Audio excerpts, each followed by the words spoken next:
Hello, habari ya asubuhi mzalendo. Mzuri sana kaka, mzuri sana Mm, kaka. uko salama? Niko salama salimini. Mm, Nashukuru Mwenyezi Mungu kwa kunipa nafasi ya mm. asubuhi ya leo. Hiyo ni mzuri kwa sababu unajua kuna wengi ambao wajaona siku ya leo ama wakiiona, yani wameiona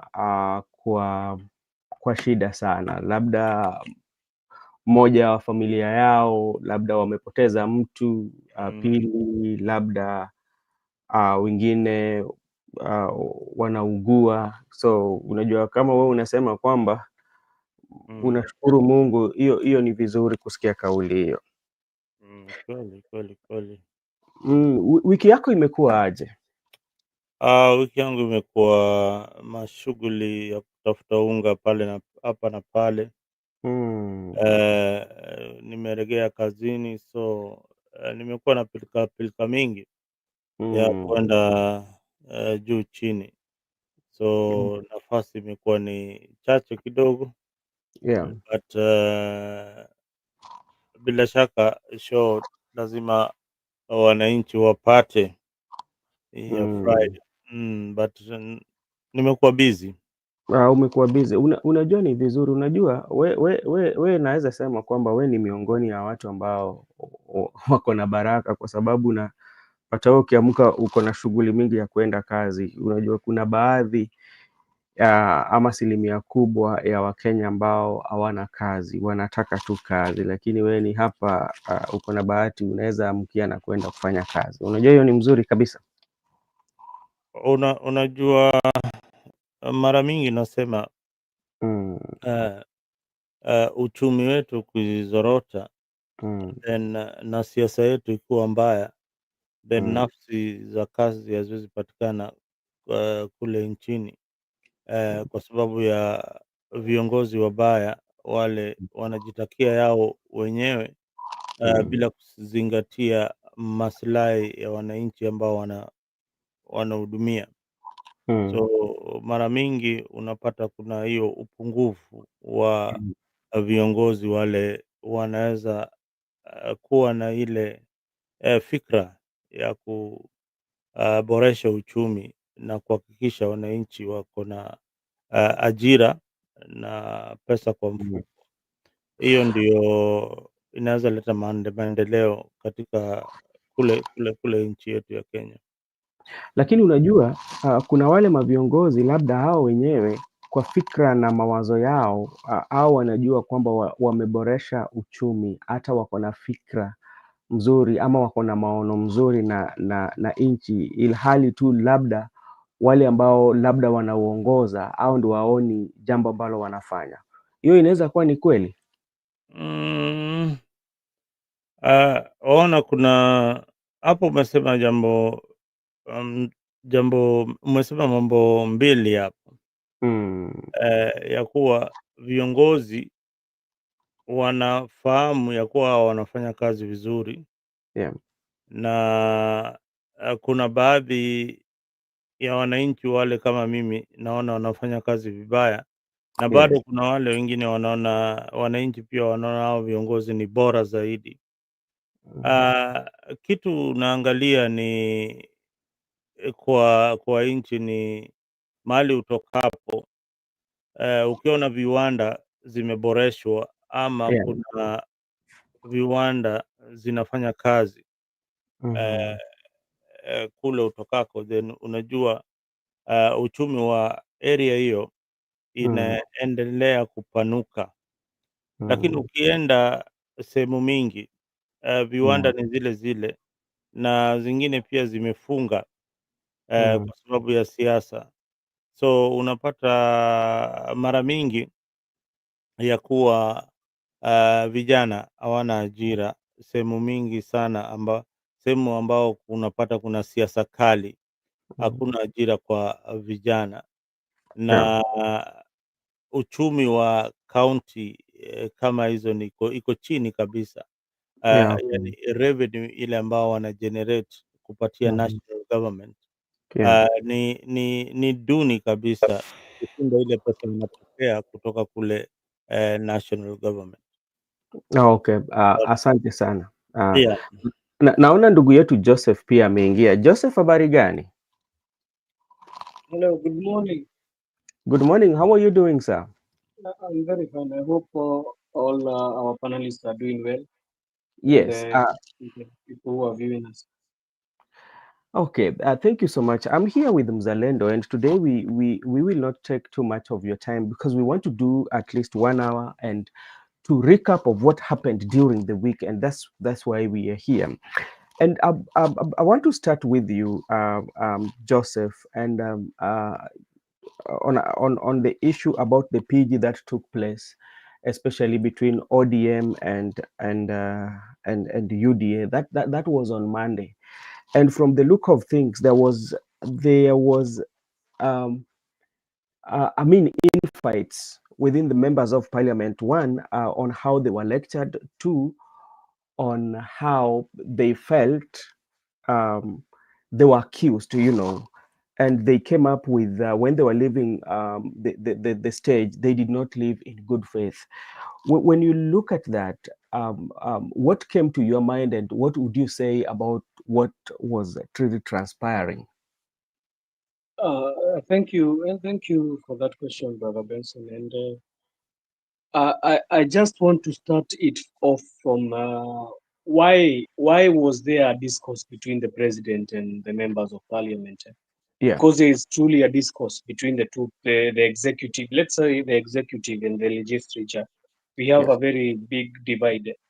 And I think the divide is coming because of there is this bill that was brought to parliament. Yeah. And the bill was to talk about money laundering. That money laundering bill. Yes. I don't know if you have read it in full, but I read some clauses and I saw why Ruto is very angry with that money laundering bill. Mm-hmm. And I think that's why he's saying that foreign people are giving money to MPs so that they can be able to pass these certain laws. Mm-hmm. Because if you look at the last clause that is in the bill, Yeah. it is talking about of how they are going to how the international institutions are going to start checking in balances of the country in case of like the banks and all sorts of things, because they are saying they have been giving money to Kenya for development and all sorts and all development and other areas, but the money has not been reaching to where it is being given. Given to. So they're saying that there is so much corruption in the certain institutions, like even in parastatus and water view, and even in the executive. So that's why they are bringing that. If you read that clause of the last bill, they are saying that they are going to be regulating. They are going to start having regulation of this kind of things. And it took me back to. Have you seen how we have been having so much problems in terms of you find there is so much scam, like the gold scam. You find too much scams are happening.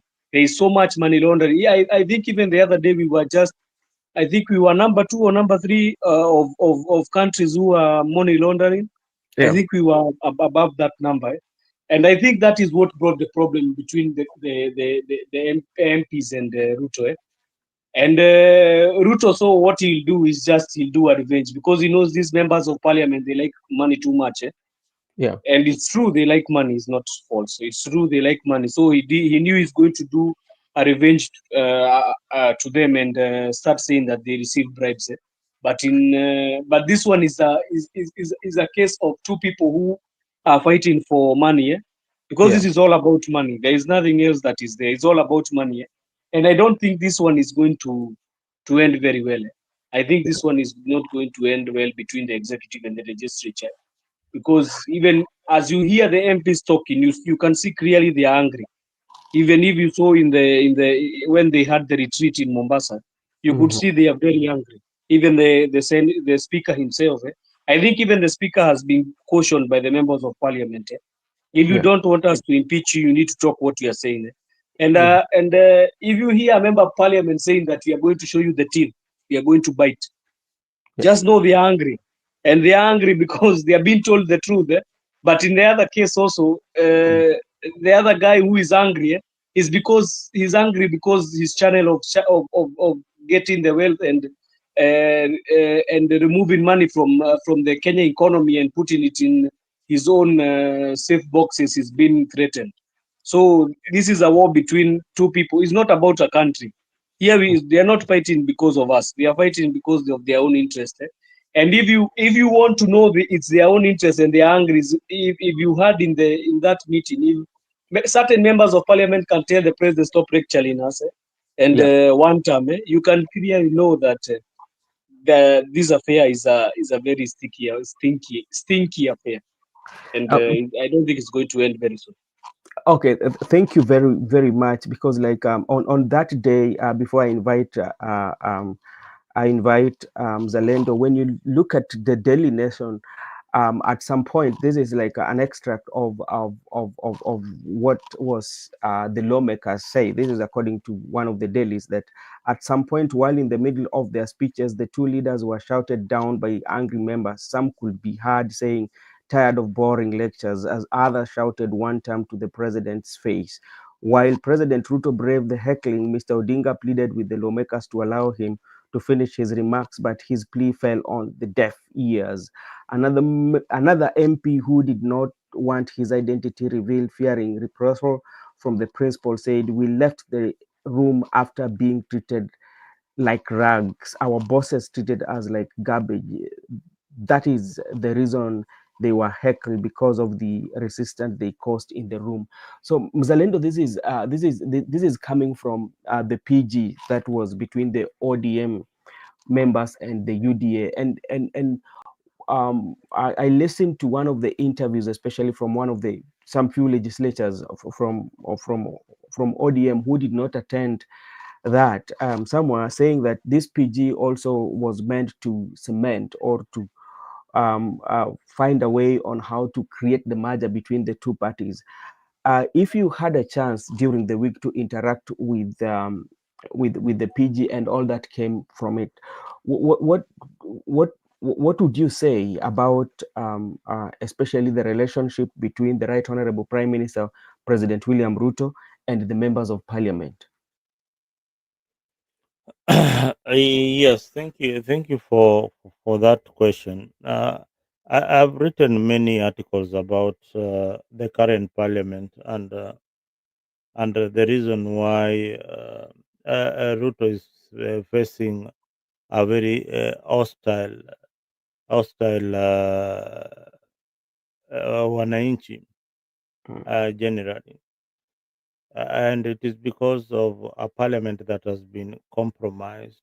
Compromised means that they have decided to work with the government, and they don't check any the executive anymore.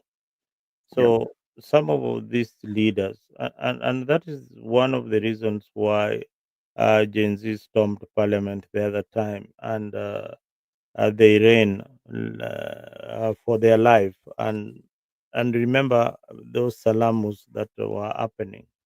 hmm, It because people have realized that these guys are doing a lot of nothing.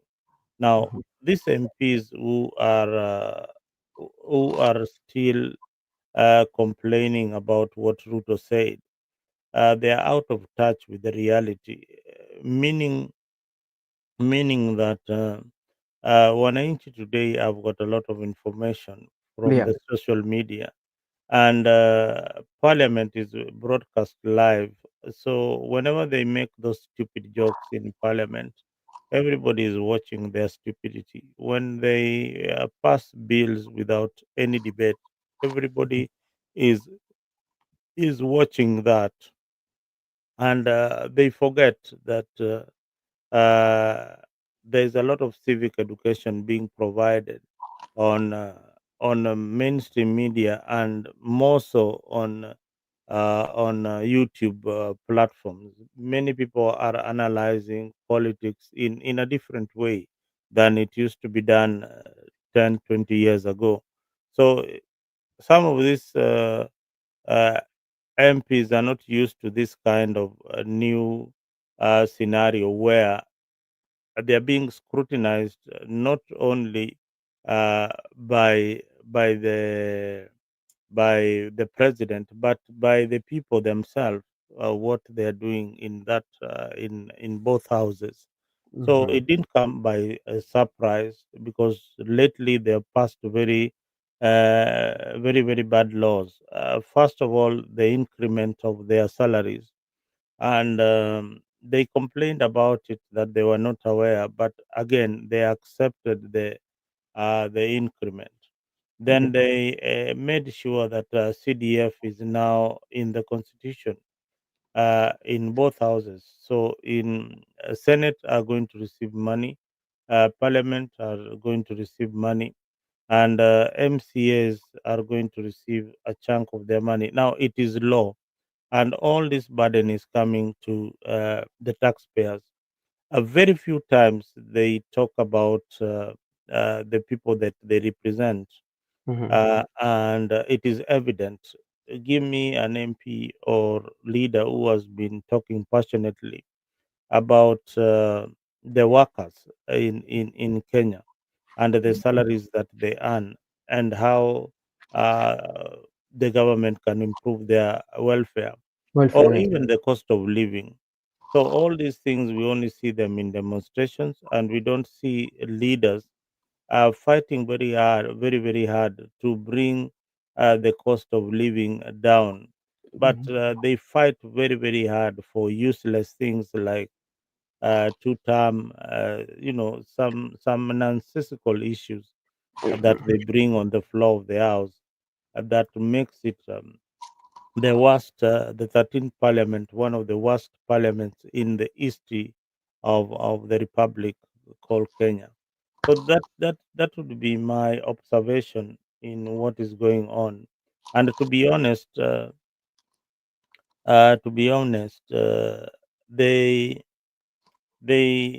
are not a scapegoat of what is happening to the presidency, uh, or the government failures. Mhm. They are the failures themselves. If the government fails, then they fail with them. Okay. Yeah, so they cannot be exonerated. They are supposed to check the government. They are supposed to correct on the agenda that the president or the ruling Kenya Kwanza government is trying to push to the people. They are supposed to check all these things. So they cannot tell us that they are working for the president and not working for the people of Kenya. That is why I say that a majority of them have to go home Yeah. and feel the pinch of the economy and feel the pinch of uh, paying uh, uh, paying for services like any other Kenyan. Okay. Otherwise, their salary is a lot, and they don't feel the pinch. And again, they control the CDF, which again is another corrupt entity. Right now, EACC is investigating, from what I read, about seven of them for mismanagement of CDF. But on the issue of bribes and all that, they can't accept to be tainted that they take bribes. But it is clear, and very clear, that for the president's agenda to pass, sometimes he lobbies the MPs, and they are given some cash. We had earlier this year, Osoro was the one who was disbursing the money. We Yeah. had something like that. So, Mm. and he did come out to say that I didn't do anything like that. Mhm. They bragged that, and even the deputy speaker is called Gladys Boseley. I was in a public rally saying that for us, we work for you, we pass your agenda. So, Yeah. so it is clear that this parliament has failed in its duty, and the president has now decided to throw them under the bus, and that is what the Kenyan people want. Thank you. Okay. Okay, thank you so much, Mzalendo. And this one comes in the backdrop of especially like the citizen. I've always talked about this parliament as one of the worst, as you said earlier, that in the democracy of parliament. Remember, this is the parliament that was breached by the members of during that protest, and from that, and people believe that from the time it was breached, that one showed that actually the parliament is no longer parliament, because that one showed that they did not have no power, or they did not have anything that they should be doing, because it was breached. And Joseph, you talked about the parliament and how it is not ending soon, and Mzalendo too has talked about how parliament has been a way that has been captured by the executive. And this is what one of the legislature actually said. This is the member of parliament is called David Ochieng. I quote, this is what David Ochieng said that day, that Ruto gave us the finance bill. It was never popular, but we passed it for him. He gave us the housing levy. We passed it for him. He asked us to pass SHA for him, and we passed it. What have what what have we not done for him that can now come and bastardize us? That is coming from a member of parliament, and is saying categorically that some of the bills that actually Kenyans have questioned about, especially SHA, has been one of the bills that has been under question. Talk about house levy, and now the member of parliament was saying this in the floor, that the bills, especially the one that I've mentioned, that they were passing them for president. Now, where is the interest of the people here, Mr. Joseph? Yes, thank you. I think these MPs, the chicken are coming to roost, Yeah. as you can see, because they have been doing things on behalf of the president, forgetting the people who brought them to power. The people who brought them to power, they are still struggling when they are saying that they are going to please their master, who is the president. And it's not only that, brother. It's not only passing the finance bill and all those things they have passed in parliament. You could hear clearly MPs telling you that we are not in parliament to speak on behalf of the people. We are in parliament to speak on behalf of the president. I Yeah. had one certain member of parliament talking that, and I had chills in my body, that a parliament can become a rubber stamp of everything that the executive is telling them. So uh, I said here before, and I came here and I said that this will be one of the worst parliaments that we ever had in the history of Kenya. True. And also the speaker will be the two speakers. I said it. The two speakers will be one of the worst speakers in the history of Kenya, together with the judiciary. I say the chief justice will be one of the worst chief justices in the history of Kenya, because they have colluded with the executive, and that is where they did their own. That is where the problem started. And let me tell you, when members of parliament don't align themselves with what the people are saying, it becomes very hard for them. You had even one certain member of parliament from Embu was saying that they are not popular nowadays. Yeah. They are not popular. They are just there. Ruto, they have supported Ruto for everything, but now Ruto has started, is like he's turning back. He's back again against them, and they are saying that now we have lost everything. You saw even the MP for Kenny saying that we have lost everything. I've lost my shop. I've lost my friendship. I've lost everything. Even my wife is asking me nowadays, when I come, do I check your court if there is money which has been stolen? So I think they have found themselves in such a quagmire that they cannot even be able to to know the way forward. Also, then they are confused. But as we talk about the MPs also, I would not like to leave Ruto out of this, because if he is the one who has been giving them money to pass these bills, then who is bad? It Yeah. means Ruto is also the same as them. There is no difference. If you have been giving them money to pass these bills, and you also come and tell us that they are very corrupt, why did you not deal with them from the first day when you entered into office? You say Yeah. that these committees are bad. Why are you not changing the committees? We are still seeing the head of committees are still there. When you Yeah. come and tell us that certain individuals have amounts of more than 150 million, and others they are stealing money, 10 million, I don't know what. Why have you not arrested them? What are you coming to tell us to do? It's like Uhuru coming telling us we have been 2 billion is being stolen every day. What do you Mhm. expect us to do as citizens? Huh? So stop coming telling us your games and your and coming and telling us that there is this and this and this. Stop coming telling us stories. If you know they have stolen money, go and arrest them. Stop Mhm. coming. What can we do as regular citizens? There is Mhm. nothing we can do. So I'm some bashing the MPs because the MPs have become very useless in Kenya.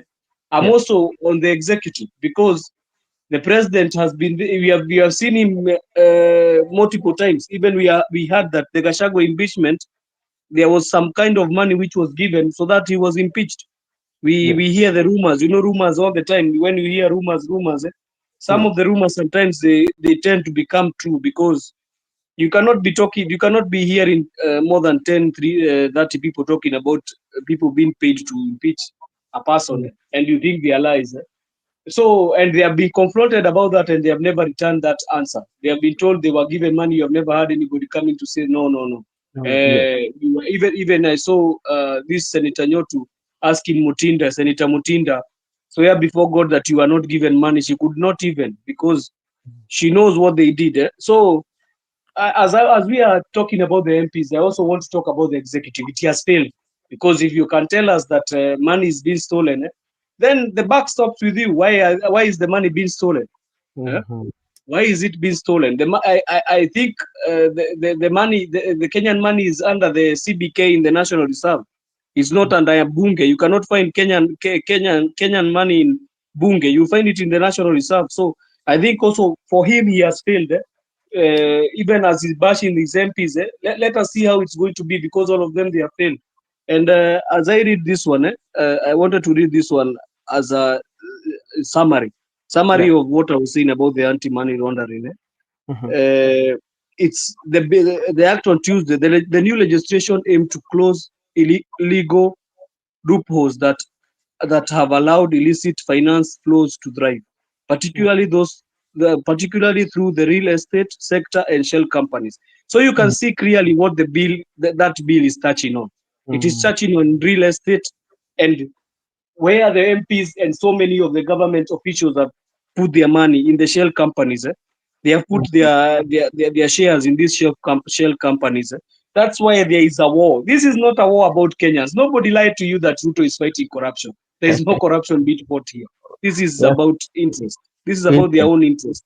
Nobody can lie to me that right now is when kwani wamefunguka macho. This is the Damascus moment that they have known that Kenya corruption has been rampant from 2013. So let Mm. them not lie to us. Let them do their dirty games and jokes. And we are going to see, because when two people are fighting and they have been having closet skeleton in their closet, we just see Mhm. them coming out and we know what is happening. Okay. We will be following up to what will be unfolding, because like this is a war, because like president has really accused the parliament, especially the committee, of extortion, and especially when the members from executive are coming for accountability, somebody is walking within the corridors and they're asking the money, but you have to ask yourself, where is this money coming from? That is also a question that needs an answer. And who is giving knows who he gave, and for what purpose are you giving this money. So that is something that we will keep on following up, and until we get the answers. Mzalenda, I want to come to you on the same day. The Right Honorable Prime Minister has been talking about the CDF, and they say that it should not be managed by the members of parliament. And now I'm bringing you back to NADCO. When you look at the NADCO, one of the points that they were agreed upon was about the CDF, that it was supposed to be made, it was supposed to be constitutionalized, so that it aligned itself to the law, so that the pronouncement that were made by the Supreme Court, so should not be part of it. So it becomes part of the law. And now it is within the NADCO, which the Right Honorable Prime Minister and President were agreeing that they have to implement it the way it is. Remember, even the 10 committee, the committee that has been appointed to oversee the 10-point agenda, NADCO report was part of it. So how are they going to implement the NADCO report? Then the same time they're saying they want the CDF to be taken out, especially from members of parliament. Is that on a double speak or what?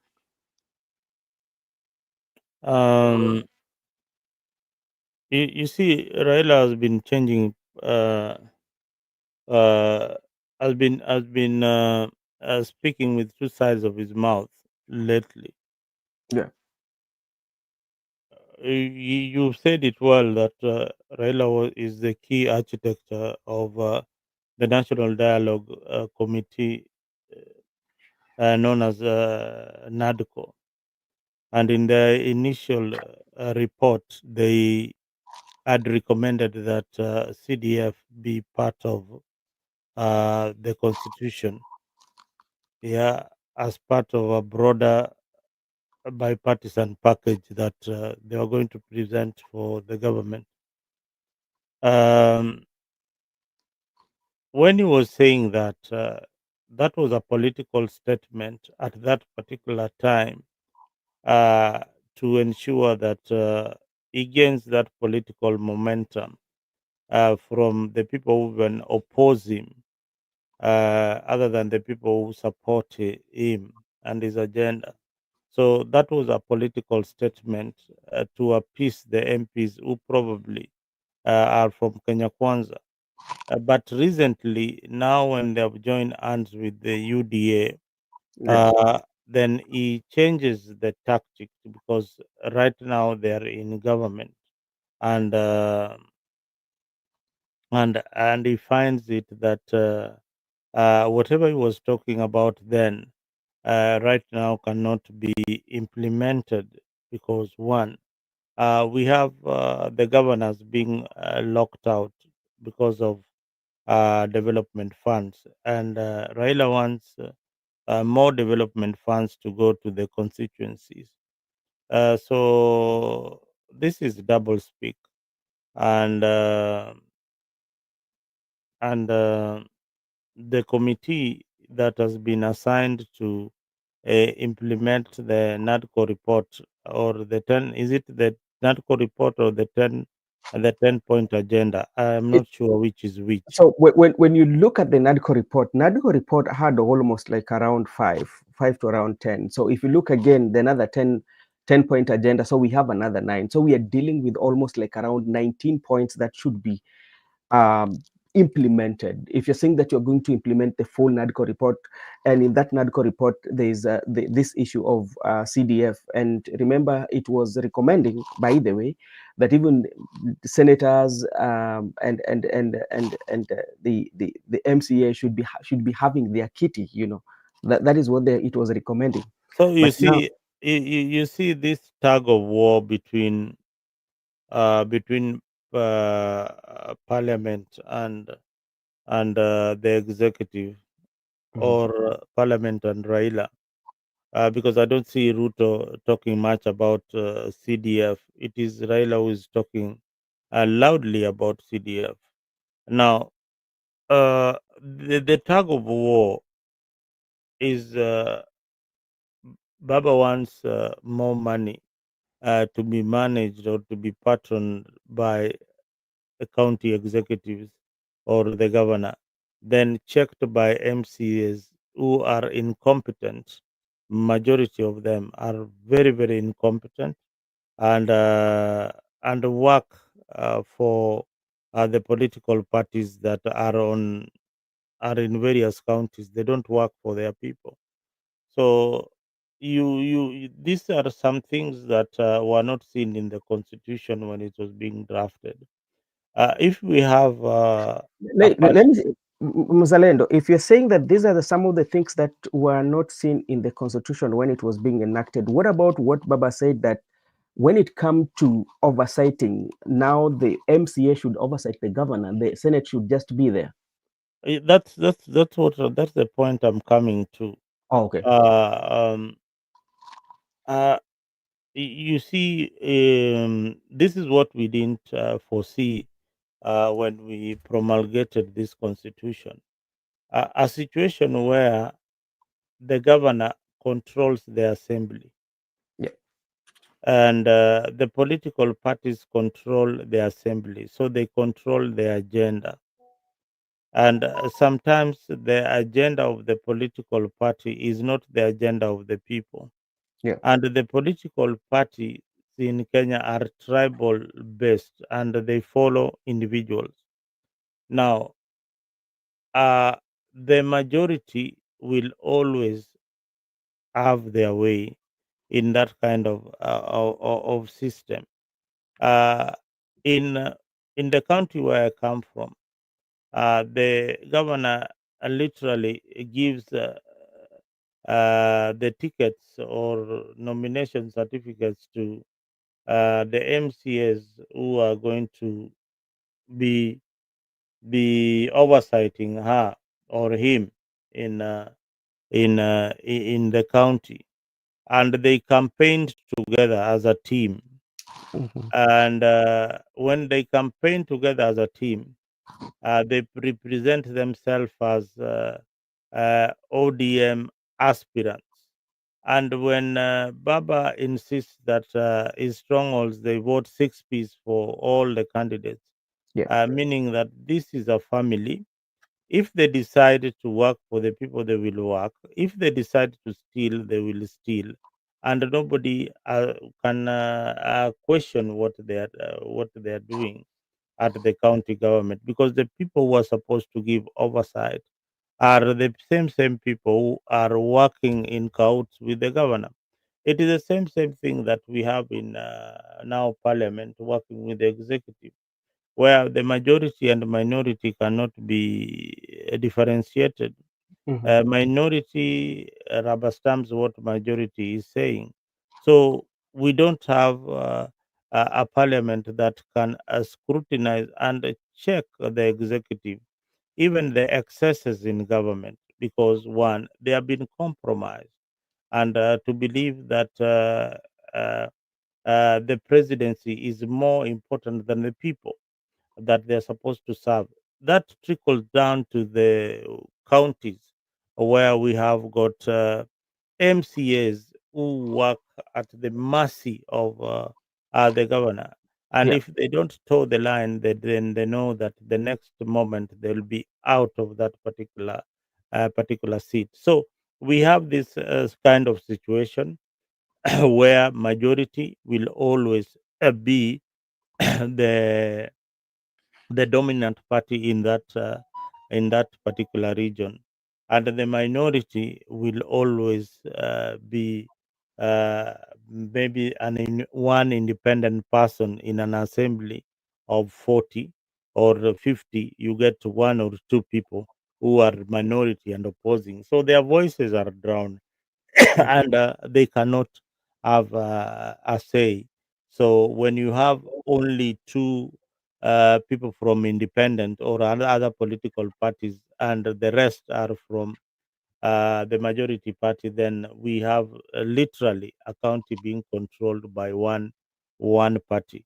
And this is what the constitution didn't address, a situation whereby everything else is controlled from the political party to the governor to the MCAs. Then you get these services which are not rendered properly, and this misuse of county funds. And how I wish that Raila Odinga could look at the looting that is going on at the county governments and find out how we can seal those loopholes where these governors are stealing money that is meant for the health sector and money that is meant for to build institutions and infrastructure in those areas. But they cannot do that because one, they serve the interest of the appointing authority, who is the party leader. So we have got that kind of situation, which I don't know. Maybe the viewers at home there can tell us what. how we can go about this. But it is a difficult situation for Kenya. It is a difficult situation for the people who drafted the constitution. And again, worse still, the person who wrote the chapter of devolution is no more. So whatever that he had thought in his mind, Mhm. just like PLO Lumumba and everybody else who has been saying that, the lifespan of this constitution has reached a point whereby we need to look at it clearly and see whether some of these things are working for the people. Some of these ministers that we have at the county level, are they working really? Agricultural minister, mining minister, paying huge salaries, and yet there is no proper services that they are rendering to the communities back there. Devolution was supposed to work for the community and not to work for the rich individuals or the contractors in the county. That is my take. Okay, thank you so much. And talking about the devolution, especially from your good county of Homa Bay, there's this confusion that is coming up about the I don't know whether it is a dispensary. They classify it as a level 2, which has not been operating for 10 years. But from the look of things, there was a total of 19 million that was paid for the services that were not offered. And they're saying, okay, they're saying that there's a confusion. But like, if you look at it, if 19 million, something like over 20 for a facility that has never for the last 10 years offered any services. And when this one came out, somebody rushed and went to do some clearance on that facility. So my question is, what was the reason for doing the clearance? Uh, Let me read. I read an article about it, and it also shocked me that Nyandiwa dispensary Yes. In West Kamagak ward, that is in Kaspul constituency, Mm-hmm.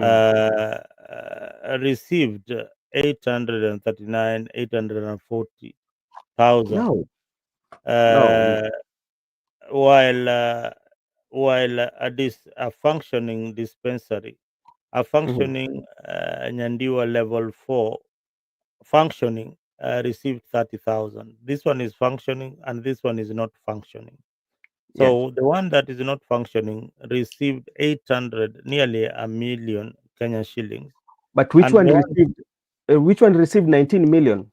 Oh, the Jandiwa dispensary in West Kamagak, the one that is controversial now, yeah. it received 840,000 Kenya shillings, while the one which is functioning, working, and serving the people received 30,000 Kenya shillings.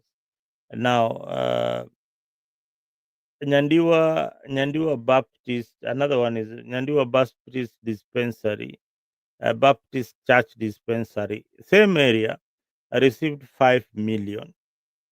Uh, so this is a fraud that is affecting Sha. So I think Gladys Wanga has got something to say about accountability that is working, that is happening uh, in, uh, in our county in Homa Bay.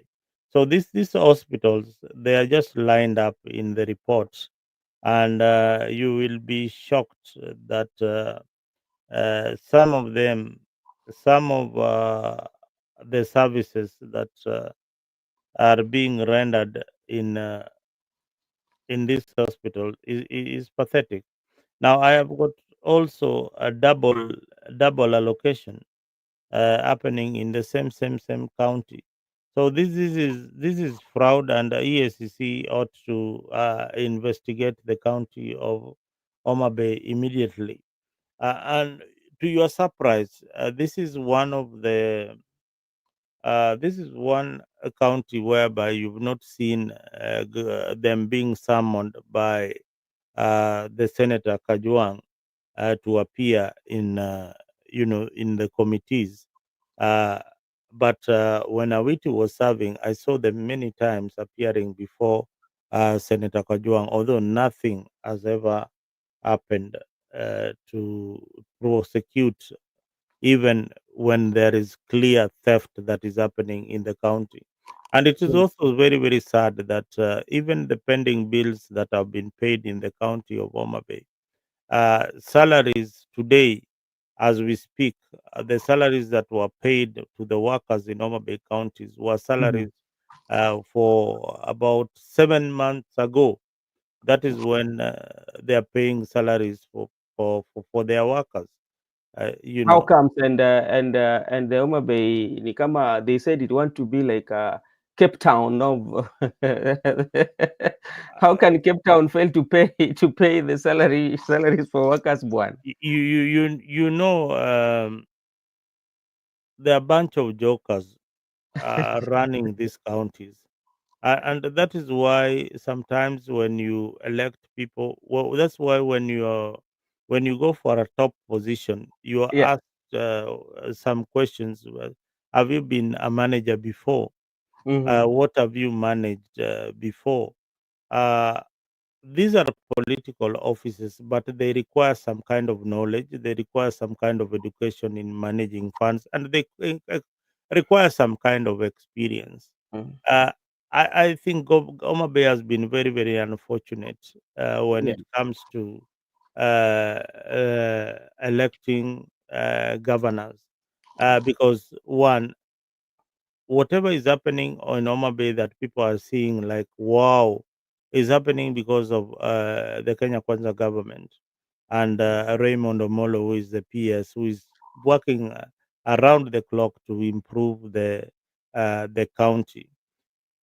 So most of the funds that you are seeing or the development you are seeing in Yeah. Homa Bay is done by the national government.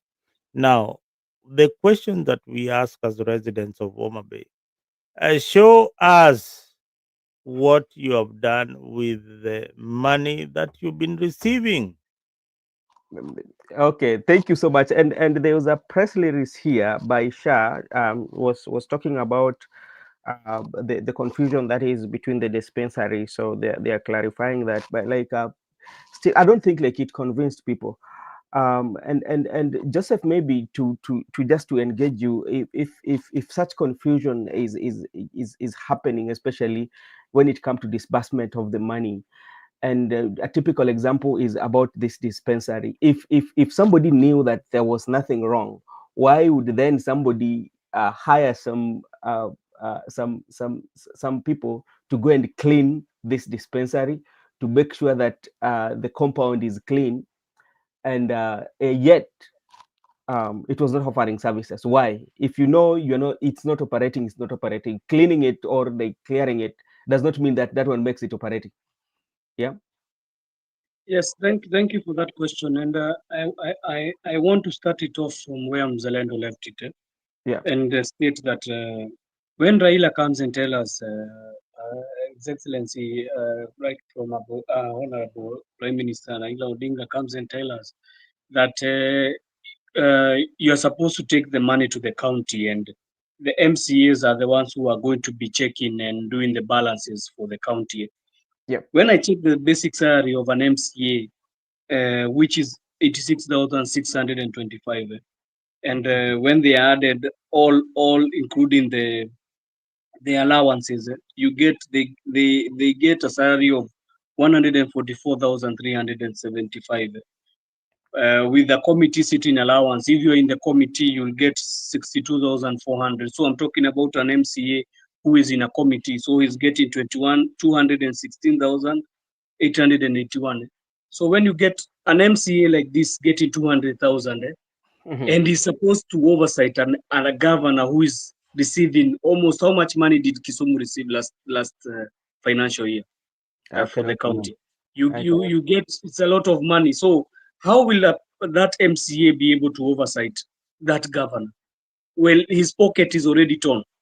That is the things that we were not able to answer. The framers of the constitution. The constitution is okay, but the framers, I think they had this thing of saying we'll do it in a goodwill. You know, these things for saying we are going to be doing it in goodwill are very dangerous. We are supposed to be coming up with systems that are supposed to be able to curb these things. But I think when they framed it, they were saying that when we have MCAs and governors, they are going to do it according to the goodwill of the country. So I think we got it wrong from the start, and I think that is what is disturbing us, because if you get an MCA getting 1 minute, sir, 1 minute. Okay, you know, there's this question that I will need to involve to engage Joseph, especially when it comes to Mzalendo. Even you can assist me to understand this. We are talking about the remuneration. We are talking about salary. How should our salary be? If to say the county is getting a lot of money, or the county or the governor is getting a lot of money, and the MCA is getting less money, do you think by maybe, for instance, if you want to cure this, by increasing the salary of members of county assembly, if that is the argument that they cannot oversight due to the fact that their earning is quite much less? And let me take this opportunity to recognize the presence of Gypsy Corner and Laban Misiani. I'm very sorry about that. For recognizing you very late. I'm very, very much sorry about that. So, and now we want to cure this. We say that, okay, because we feel that the governor is getting more and you're getting very less. Joseph, you're back, and this is coming to you because you're talking about the salary. And I want to know on how you want to argue this. When the governor is getting more, or the money that is coming is of higher value, and the people who are supposed to oversight are getting lesser value. Let's say we switch and we say that we are going to give you more and give them what they want. And you have a character or the traits of our politicians that we always know that thrives on the deals and do all those kind of like, you know, what they've been doing. You should see that. Will that one change their way of thinking or their way of doing things? Brother Benson, thank you. Sorry, I got a call. Sorry for that. No problem. So, on your question about if they can be added salaries, I don't think anything can happen that can be able to remedy this. The only thing that can be able to remedy this is, and even if we have a body that is going to be able to be instituted so that they can check on the counties, but why even do we need to have bodies and them being added salaries? We already have Senate. Why don't we use Senate? It's because the people who are there in the Senate, they are already broken. They are the conduit between the governors and corruption. They're the ones who are conveying that conveyor belt. They're the ones who, because if you find a governor has been brought to Senate and he has been given charges of corruption, you find them, they just clean him. You know, when you're in Senate, is either you are cleansed or you are done. So I think where we have lost it is because everything comes back to Parliament. Everything we are talking about, there is nothing which is not coming back to Parliament. Even all the things we are going to talk about here, even that dispensary you are talking about in Kasipul, all of them, they are coming back to either the National Assembly or the Senate. So it means if that is the only body that is supposed to be able to have mandate to check these all checks and balances, they have failed. They have failed totally. And I think people should get their act together. When you are electing an MP, and even I don't know if this I don't know how we can change this, because we have very good members of Parliament when they come in, but when they enter in this system, brother, it's like there's something which takes over them. It becomes horrible. So I don't know. I'm surely I'm confused in this. To me, this is what I think. Before I invite Zalendo as we go about regarding Gachagua, to me, this is what I think. Especially in a society where we are, even if we give them, we say that okay, now we are going to add you more, or we are going to increase your salary, or we are going to increase your allowance. Mzalendo, if that is a trait that we are breeding. You know, there's that breeding that we usually breed. You know, the kind of breed that we have, whereby we are not, anything that we do, we always need a commission. Even if you want to take your child to school, you will still need a commission for your child. Naambia headmaster, unajua namletea mtoto lakini utanipatia kitu kidogo. You know, that hiyo the kitu kidogo breed, you know, because, and getting rich quick. You know, that is what we are, we usually, we are in that. Because look at where people have seen, especially like everybody has seen that the only place that you can get rich quickly is in the elective posts, you know, and these testimonies are being seen. Look at even like a member of parliament is elected today. Give him only 3 years, not even 3 years, few years, days, maisha yake itakuwa imebadilika. Yeah. So I think it needs the integrity, the person.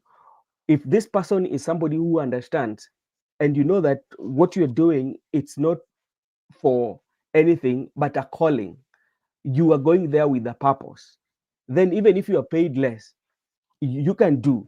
And this one brings me back, and Joseph, you are here when we talk about Shangazi and the Ferdosa. You see, if you go to the internet, you will see she was on Citizen the other day. I think it was on Friday, yesterday.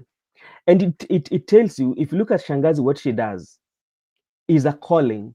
And what tells you that is a calling, it's the way even she gets so emotional when some issues are being talked by those ladies. Especially, she got emotional when the issue of the housing came, when the ladies were saying, oh, we go tell president to build us a house. She got emotional.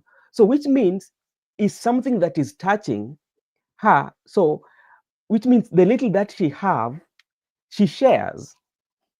So if we can have that, the trait of leadership in us, then it doesn't matter how much you are paid, provided that you can solve the issues that we are going through. So that is my take, especially when it Brother comes to Nelson, and I want to add something on what you're saying. It's yeah, not that we have not seen a member, a parliament or a house of parliament that has been neutral and has been working. We yeah, saw a house of parliament from 2007 to mhm, 2012, let's say 2013. That house of parliament, I'll never forget about it, because it was doing its work.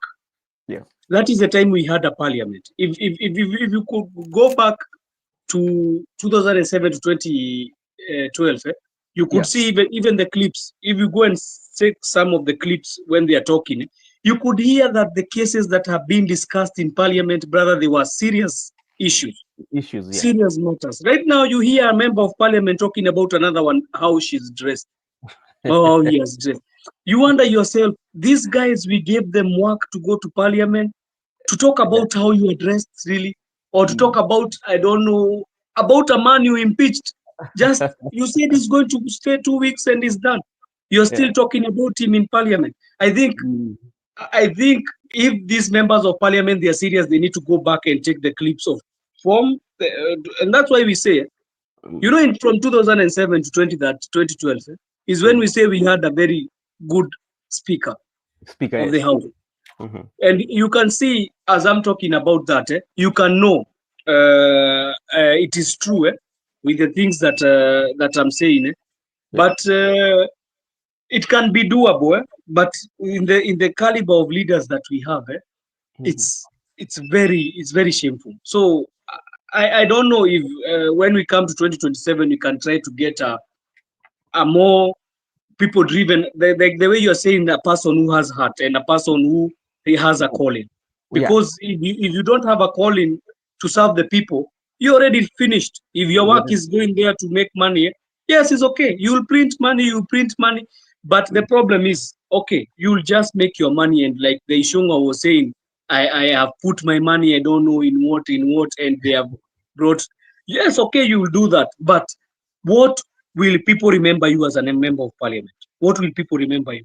Will they mm, remember you as a person? Like right now, we have members of parliament like Akina Didi Nyoro. People will remember them because of building classrooms, brother. yep, They yes, remember them, Akina Babu Owino. People will remember them with the things that they are doing for their citizens. Yeah. but others will be forgotten. And you know, the problem is when you become a member of parliament and after you are removed, you are done. You're done. You are done. You can see the like of Akina Bufoli Wakori. He's done. He went like just like that because, brother, when you are given this leadership, even if it is a chief, Yeah. just do it to the best so that the people can also always remember you. But we have people who have just gone there to Bunge to just make money and make deals. That's why even Ruto is calling them out. Even me, I'm going to call them out Yeah. because they are just there to make deals and just people who you thought they could make good leaders. I don't like to mention names, but I have so many people I have a bone to pick with Yeah. that we thought they were very good leaders, but they turned out to be To be very to useless. So be Okay, thank you so much, Mr. Joseph and Mzalendo, for your time. And let's switch gear a little bit. And this is more political. And Bon, we Bon, but before you switch gears to yeah, another topic, yeah, I just want to add something that yes, maybe many people are forgetting.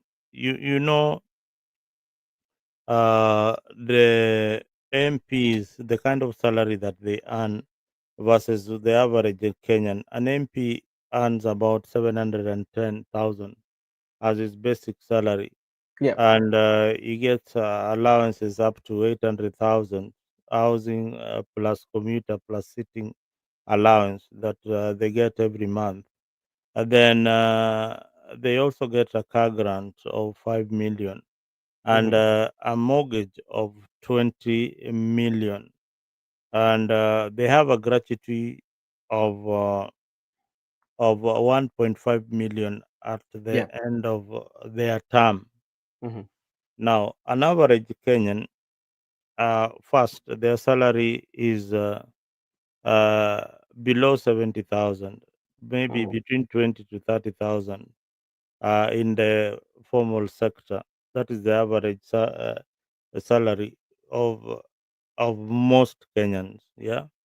Uh, they don't go to the office and they are paid sitting allowances. yep, Yeah, they don't have that kind of luxury. They also don't have what we call a car grant, money that you're given by your employer. Instead, you have banks financing you through the institutions that you work for. yeah, So that money will be deducted from your salary. So that's a cut from your payslip. Now, why do we have to pay grants for Kenyan members of parliament? If they want a car, let them go and buy it from the dealers, and the money be deducted from their salary. They also have a mortgage facility that they get 20 million. That is absolute nonsense.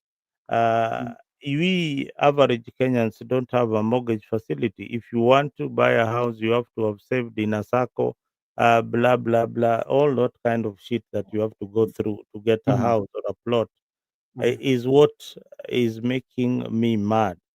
And they have that mortgage facility.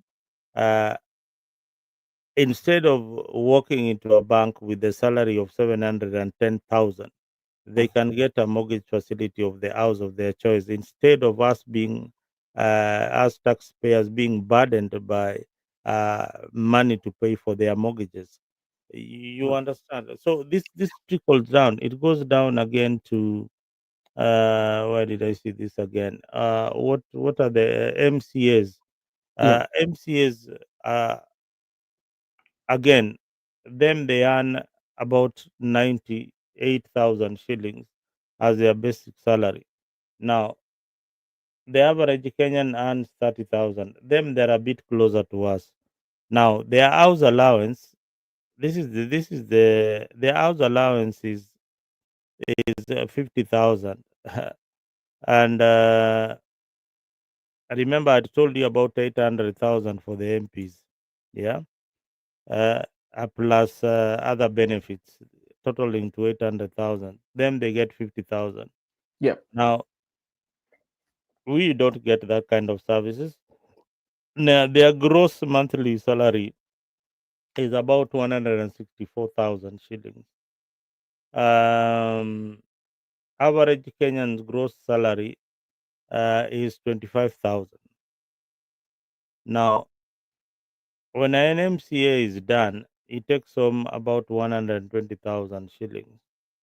An average Kenyans, when everything else is deducted, and this is minus SHA and all that kind of things that are being deducted, they'll take home 20K. Yeah. Now, they get a sitting allowance, which is monthly, of maybe 100 and something thousand. Yes. Plus, they also have additional perks like car grants. Those ones they get also.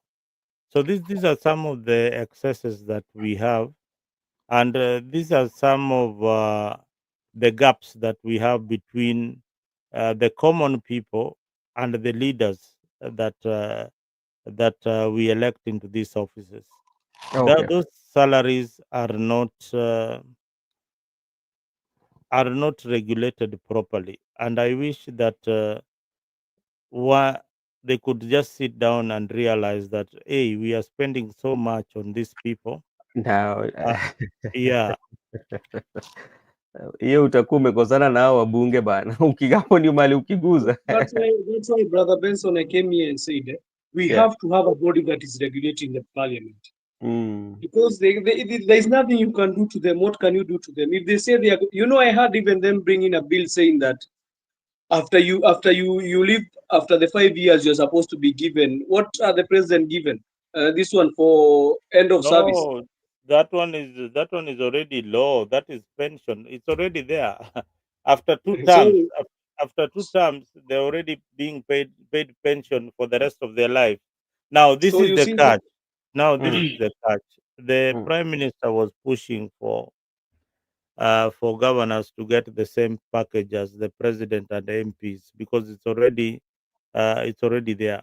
So when a governor finishes his term or a term, the 2 terms, is entitled for pension for the rest of their lives. Now listen, a governor finishes their term in office. Brother They Benson is shocked about that. Can you tell him again? He's shocked. I also know that.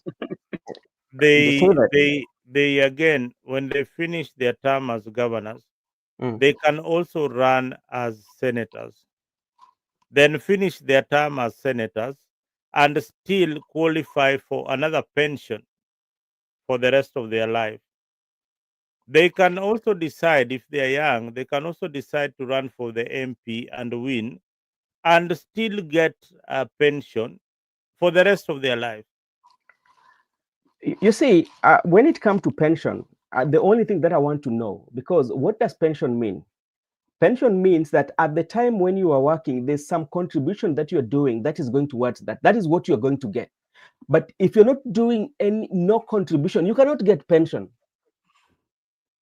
These They say guys, they are contributing they are to, don't they Yeah, don't if the they're bill. contributing, yes, because because pension works like this. It's like there's a money that is being deducted because let's say like uh, when you go to other countries, especially I would talk about let's say like US, you have what we call a social security. Yeah, the social security, they will be deducting that. So yeah, so when you retire, you will get your pension through what they're deducting, or you can decide to do your retirement benefit. And how do you do your retirement benefit? You do it with other organizations through your work, whereby you have like there's one that is called what I read about it, 401k. There's 401k. There's match up, yeah, whereby you pay 50 and your employer pay another 50. By the time, if you work without being sacked during the day or to be terminated, when you retire, you will go with that. Now you get your pension. But in a situation whereby I don't know how it works, especially we will have to look into that, especially if we can interrogate the prime minister further to tell us when you're giving them this pension during their tenure, were they really contributing? Because what that was they should be getting, Mzalendo. But if they're not contributing, then they should not get that pension, because that's why it's called pension. What I know about pension, Brother Benson, I Yeah. want to talk about pension for teachers Mm. because my wife is a teacher. Yeah. So pension about teachers, you receive your pension because you have been saving some amount from the security NSSF, Yes. and they give you some pension. Is either they give you all of it. There Yeah. is use for army. I think they give you for a lifetime if it is the family. But there Yeah. is some pension that you're given at once, and you're given and And, you're told. I think there is some pension you're only given once. I think you're but given it's all a your money. contribution that you're making while you are working. Yeah, yeah, it depends. Yeah, there's a contribution which you are given to NSSF. Yeah. Most probably, it's a must to be contributed to NSSF. But you see, these guys, they are the ones who are making these laws, Brother Benson. They are the ones who are making these laws, so they can bend the laws to favor them. You know, the problem is the body mandated to do these stories or Yeah. these issues, all the issues about salaries, SRC is a broken body. One, it has been defunded, and two, it does not have a say. So it is just a toothless body which is trying to bite, but it Mhm. cannot do anything. You saw when they said that they are going to lower the salaries of the MPs, they say that they are going to recall them, and they are Mhm. going to know how they are going to remove them from the seats. Yeah. So that's why I was saying, if we had a powerful body Yeah. which is not mandated in parliament or anything, Mhm. which is not mandated that they can be removed, is a body which. But now the problem is, even when they are given this work, some of them tend to be corrupt. But if we had a body which can work truly and Truly. Yeah. be a body that can oversight parliament, we don't have oversight. I think even judiciary was supposed to be oversight in parliament if the constitution, because who can oversight parliament, Brother Benson?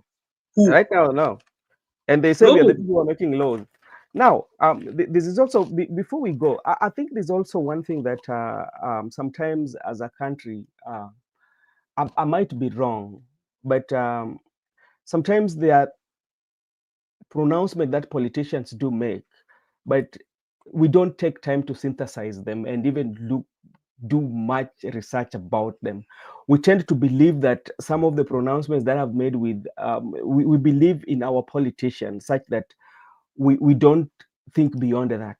If I may be wrong, because like maybe sometimes somebody can tell you, okay, this is what should be done, or we should in a working environment, this is how it should be done, and we believe that that's how it should be done. And this one prompted me especially during the Oma Bay, when there was that conference, when the Right Honorable talked about Nigeria and how they are remitting they're remitting their money to the states. And something that we did not put in consideration is that when you look at the Nigerian states, these states are autonomous, you know, and Nigeria has what we call the federal system, which actually we don't have. Yeah.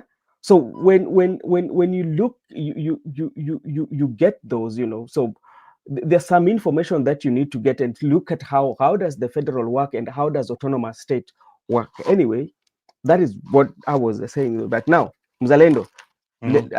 I know you are almost. So this is a political one. Unajua hii yenye tulikuwa tuna discuss, these are issue based. Now maybe let's jump the gears to the Rigathi Gachagua. He came home. His homecoming was on Thursday. We saw what happened. Maybe to you, when you saw that, what came to your mind, or what was your view in a nutshell of the Rigathi Gachagua scenario in the airport? First of all, I think we have a very idle. We are a very idle society. Mm, I have seen this several times. Even when Raila Odinga was coming back, it was such a big story. Uh, and politicians tend to hype these kind of events. Uh, I think Kenya, we are very, very political, even on issues that ought not to be political. mm, Regarding Gachagua was coming back, should not have been such a big issue.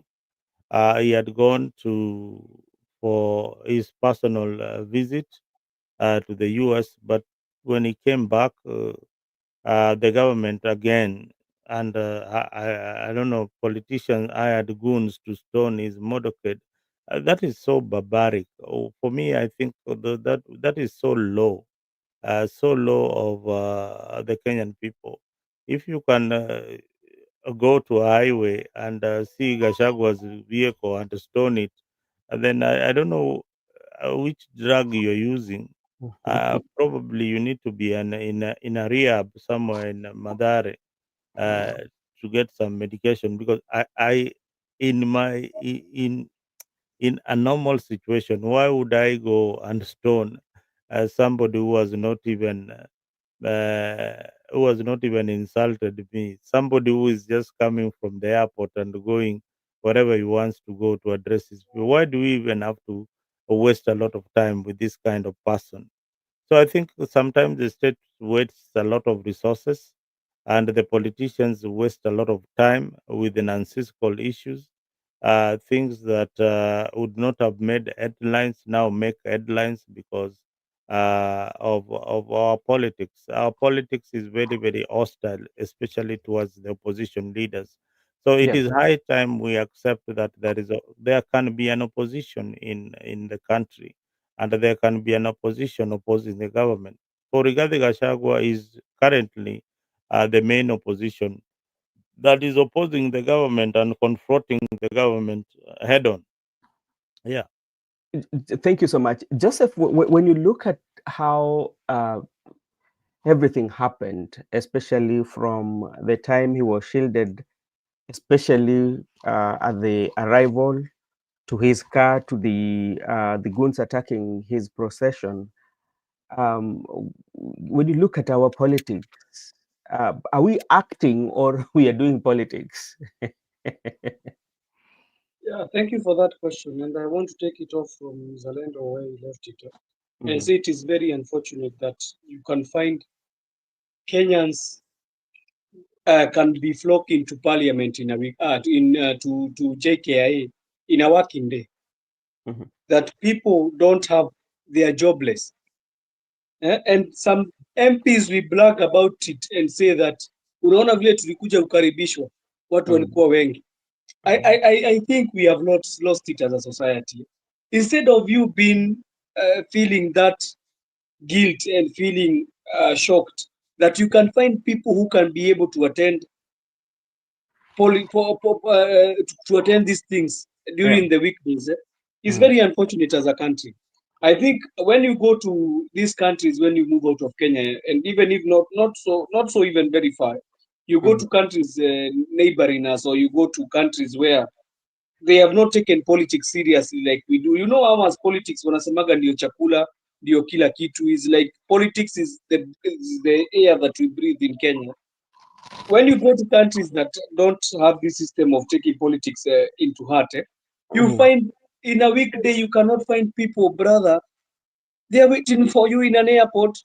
Then you come bragging that, oh, mimi ndio, I'm the leader. I have people. I can show masses. So mhm, this is very unfortunate as a country, and mhm, I feel very sad. And if you check at these people, you see their ages are young people. mhm, They are not old people. You know, they are not like old people. You could say they maybe they have retired from work and all sorts of things. They are old mhm. people who are jobless, Yeah. who are just given 2,000, 3,000, or any certain amount, Mhm, that they can be able to attend these things. Then on the part of the goons, it's very yeah. unfortunate that also somebody can be using people's children Mhm, to go and throw stones. yeah. Instead of empowering these people to have things that they can do, you are empowering them with stones to go and stone a convoy that is coming from the airport who has not done anything to you. Mhm, You are just going there to throw stones. So it is very unfortunate as a country. I yeah. think Kenya we need to think about, because you know there is a lady who was talking just the other day and saying in Mhm, Kenya when we finish election we start campaigning. Yeah. Do you know in the US? I think you too. You are familiar with that. That the US, when you finish election, you get into work. You will not Yeah. hear about these so-called campaigns anymore till you reach the quarter of the campaigns. When the Mhm. campaigns are opened. But in Kenya, when we finish election, we start another campaign. I've And never and seen a country like that, brother Benson. It's very and and shocking to me.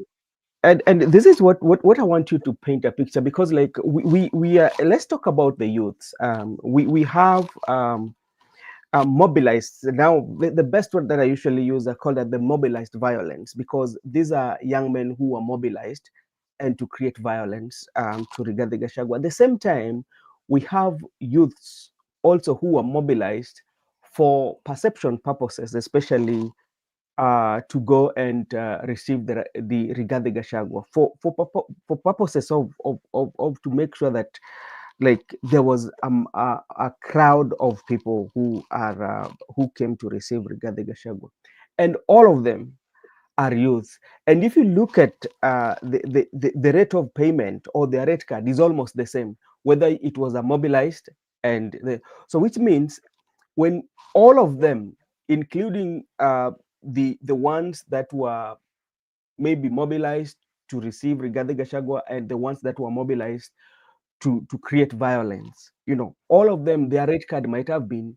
the same, you know.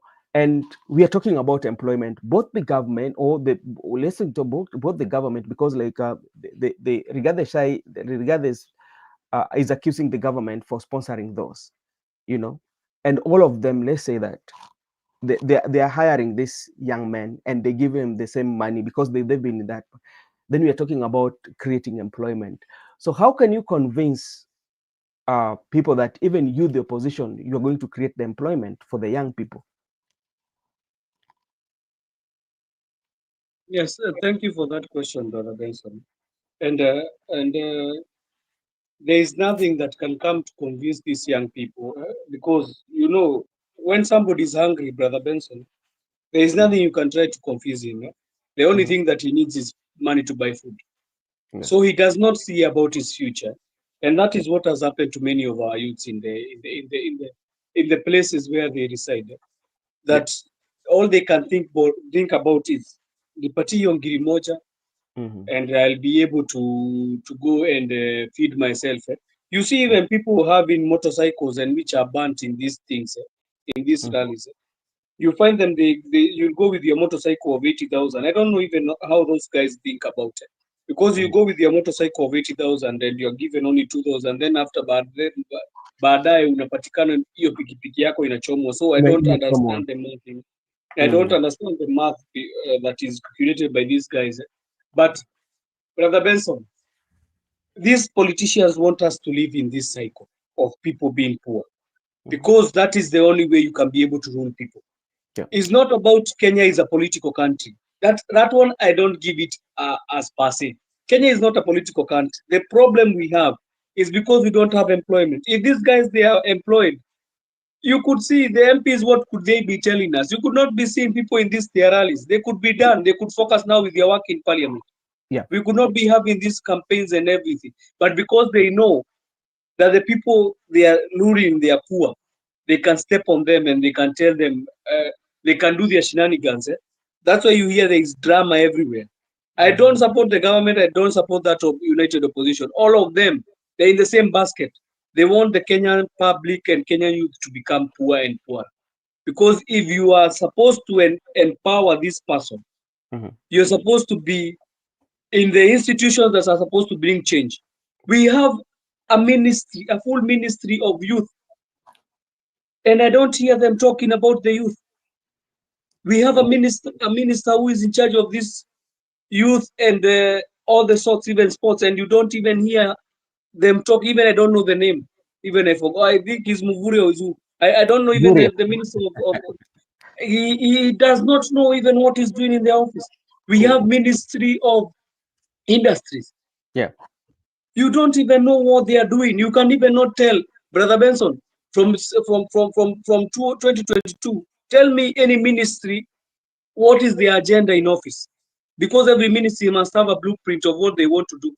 Tell me any ministry that you know their blueprint of what they want to do in these 5 years. Tell me any ministry you know that Yeah. we have people who are, or a government who even cannot be able to express its agenda.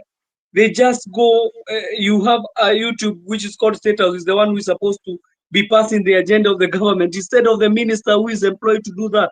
The That, ministers. Then why do we have ministers instead? Why do we have them? They are just there eating our money and going with luxury cars. If they cannot even be able to come and express us what the government is doing to be able to uplift our lives, why do we even have them?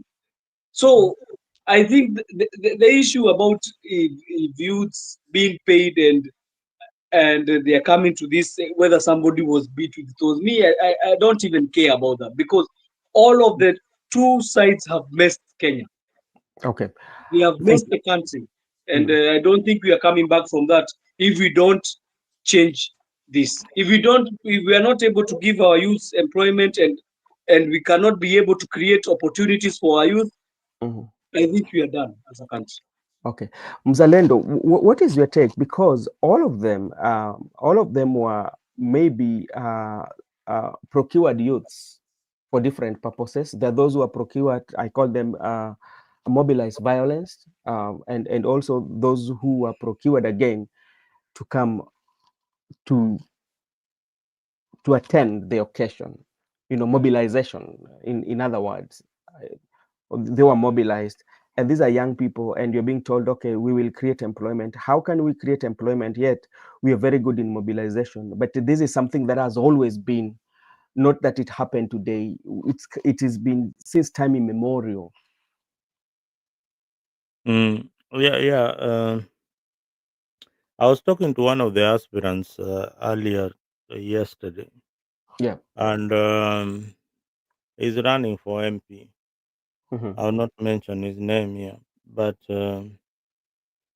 we had a candidate. He's a first time aspirant, and I was telling him my experience in politics, uh, and and the more reason we need to change a few things in the game of politics.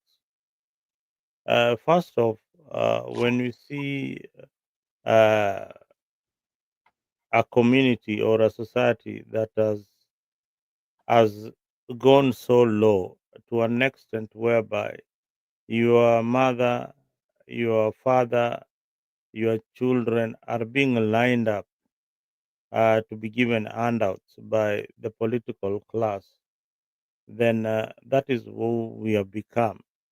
So we will always be loyal to these people who give us uh, tokens, you know. So most of that is how they have come to buy loyalty. I I hope Mzalendo is okay. He doesn't.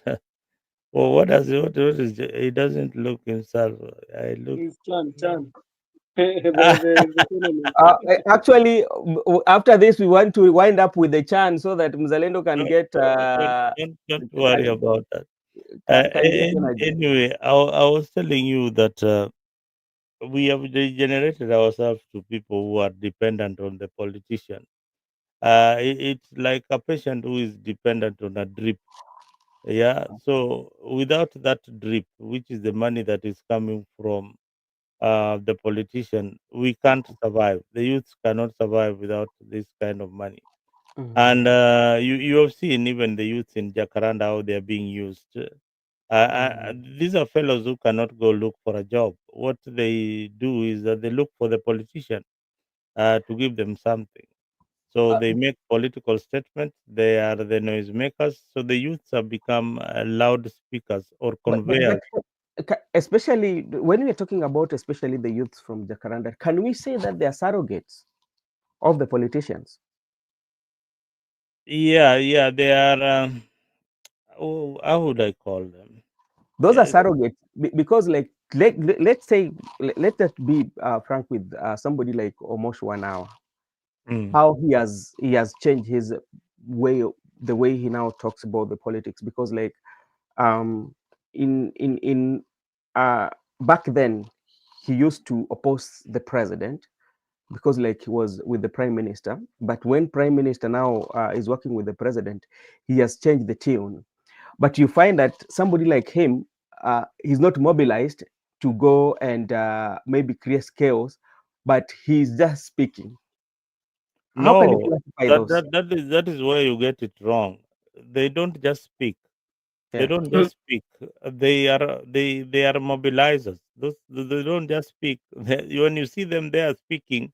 They Mhm. are the facilitators. They are the people who connect the politician to his gang or to his clique in those particular areas. So that is why the politicians have to put him on a payroll. You But he's not understand? attending. Huh? He He's attends them. Who tells you that he doesn't attend? no.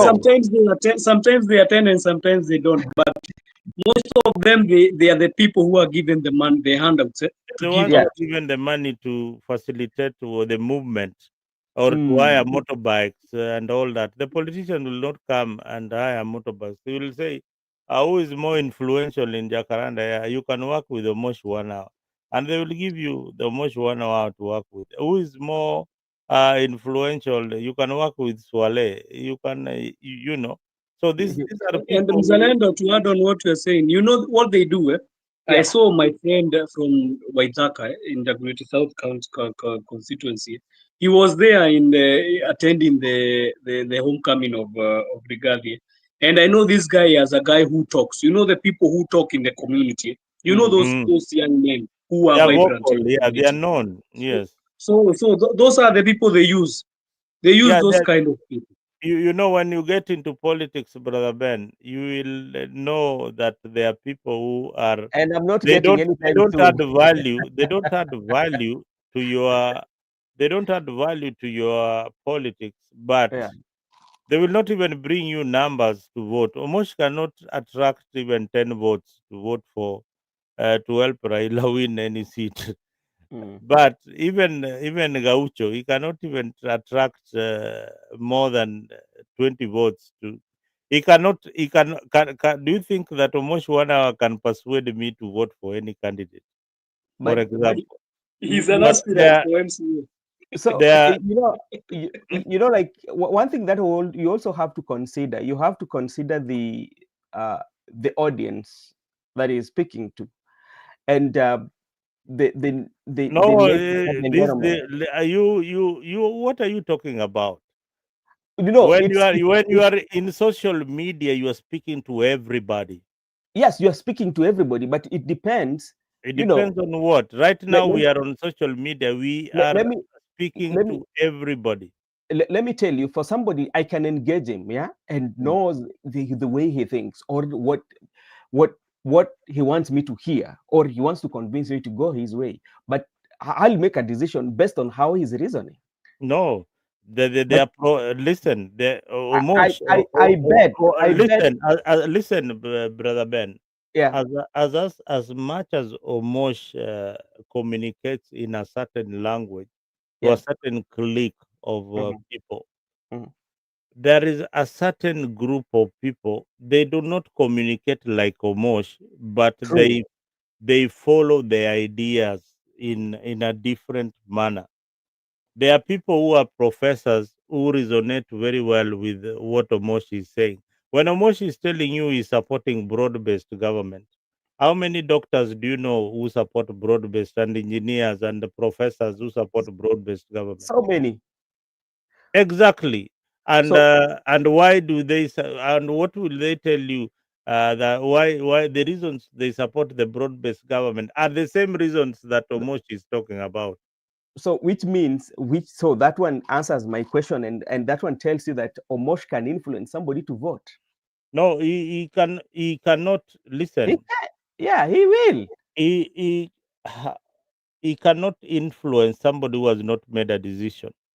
He can. Mzalendo, you cannot. You cannot say that. I don't think what I'm saying is that he cannot attract numbers to vote for a particular candidate.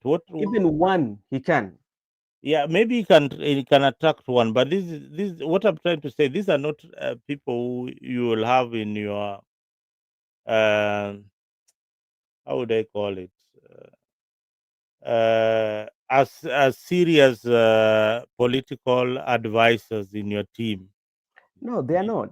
Yeah, Those so are surrogates. They are called surrogates. they are people we call the better language. They are called loudspeakers. No, those are surrogates. I tell you. There are people who are just loud and they communicate the message anyhowly without caring who they are telling to, and they don't care what happens to them. So that's how the politicians use them. So in parliament we also have people like that, like Omosh. But the only thing is that Mzalendo, I think there are two politicians who used to. You see, Mzalendo, you know the reason why I'm trying to disagree with you, and I would agree with what Gibson Connor is saying, because remember, this is how it starts. At the end of the day, you will find one day Omoshwana becoming even a member of parliament or a member of being an MCA. And if he can convince somebody to vote him, because we've seen people who have voted very well. I agree with you. I agree that there is a certain, not almost 1 hour, but there is a certain clique who can. Not everybody in Jacaranda speaks like almost 1 hour. Not everybody in Bunge la Wananchi Jivanji speaks like Gausho. There's some people who are very, very intelligent and articulate what they are saying, and Yeah, they are electable. That's what I'm telling you. So almost 1 hour is not the yardstick of leadership when it comes to what happens in Bunge la Wananchi. So there are and other people. Yes, we can argue. There are people there. Like I've seen so many young people in Jacaranda. You can argue with them, and indeed they are very, very smart, no, even yeah, in Jivanji. But there are some people no, who Jivanji. But are by the not way, even smart at all, at all. Jivanji, if you go Jivanji, I By the way, know. Benson, before you Yeah. answer, you Mm. see between Jacaranda and Jivanji, I think Jivanji is so much well uh, No, Jivanji, composed. don't joke with the Jivanjis. It's Jivanji is well well composed composed, because man. I remember there's that certain guy who had a cape, the short guy. You remember him? The one Yeah. who was saying about how they have stolen the money and how they keep the money, they hold the money. I don't know if you remember that video, of that guy. He had wore a jersey with blue stripes. I think you remember him. Yeah. He was talking about of and people even started to look for him to tell them what he was talking about. I saw that, and he started saying that he's a university graduate, you know. So And we have even university graduates in those. and Jibanji, I take it seriously so no, much than Jivanji Jacaranda. take it serious than Jacaranda. Jivanji is Yeah, so I take serious. Jibanji Yeah, so serious than so Jacaranda. that's what I'm saying. When you see a forum like Jivanji, there are people there who are very, very serious, and and even in Jacaranda, there are certain, not everybody, but there are certain Yeah. individuals. When you hear them talking, you know that these are people you can listen to and get some substance and politics and political lessons from them. I But can there are listen to certain hecklers. Mjuku wa Bunduki. I can listen to him. I've hosted Yeah, him here. He there is reasons also well. a guy called You Songa call him Songa. what? Yeah. Yeah. Timjuku. I've hosted him. There was a time also I was supposed to host him, but like I don't know what happened. He could not come in. I don't know. Even Momosho 1 hour does not make me laugh. The guy who You know, makes me laugh is the drunkard one. You see the short one, the drunkard one, who usiku wa always repeat manane. But, what. but, but like usiku wa manane, there was a time also he spoke some sense. Now, once in a while, when they're not drunk, they can say something that makes sense. But Hmm. for Omosh, I think he has lost it. He's become. I don't know. The money is just too much for him. No, yeah, the money. I think what usually happens when you look at when they start, they have what it takes, but along the way, I think with the branding and now now it becomes like a source of revenue. You know, No, you earn. it is already a source of revenue. It's It's a source a of source of income. revenue. So it's a work that you have to do. Mm. Look for example, you know, our good friend Makamu is one of the biggest surrogates that usually is in the Now, CIF. yeah, look at, for example, Makamu. What does he say that is so important? Apart from But just he survives with it. he survived. So it's a way of earning money. And him he says it. Me, I this dancing and this talking is what feeds me. And you know, And and it's you not, know the and you know the shocking part is that some of them even have been given work in the county. Do you look like this guy who was called? I don't remember his name. He was a goon for Sakaja, I think. The Gen Z walimguza kidogo ikabidi aende ushago. I don't know if you remember that guy. Swale. Yeah, Swale. You see even clearly is like he's given work in the county. You can I, see even pictures that he posts. You see him is near Nairobi. Do you think you can go and be near the governor in Nairobi County? no, these are these are And these he's are eating guys. people eating. Listen, Jose, these are guys that I can tell you I've been with them.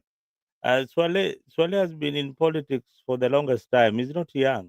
This is a guy who has been in Song. He was the head of Sonko rescue team. He has been in politics for the longest time, and he has been doing it that way. He's a good. He has been doing it that way.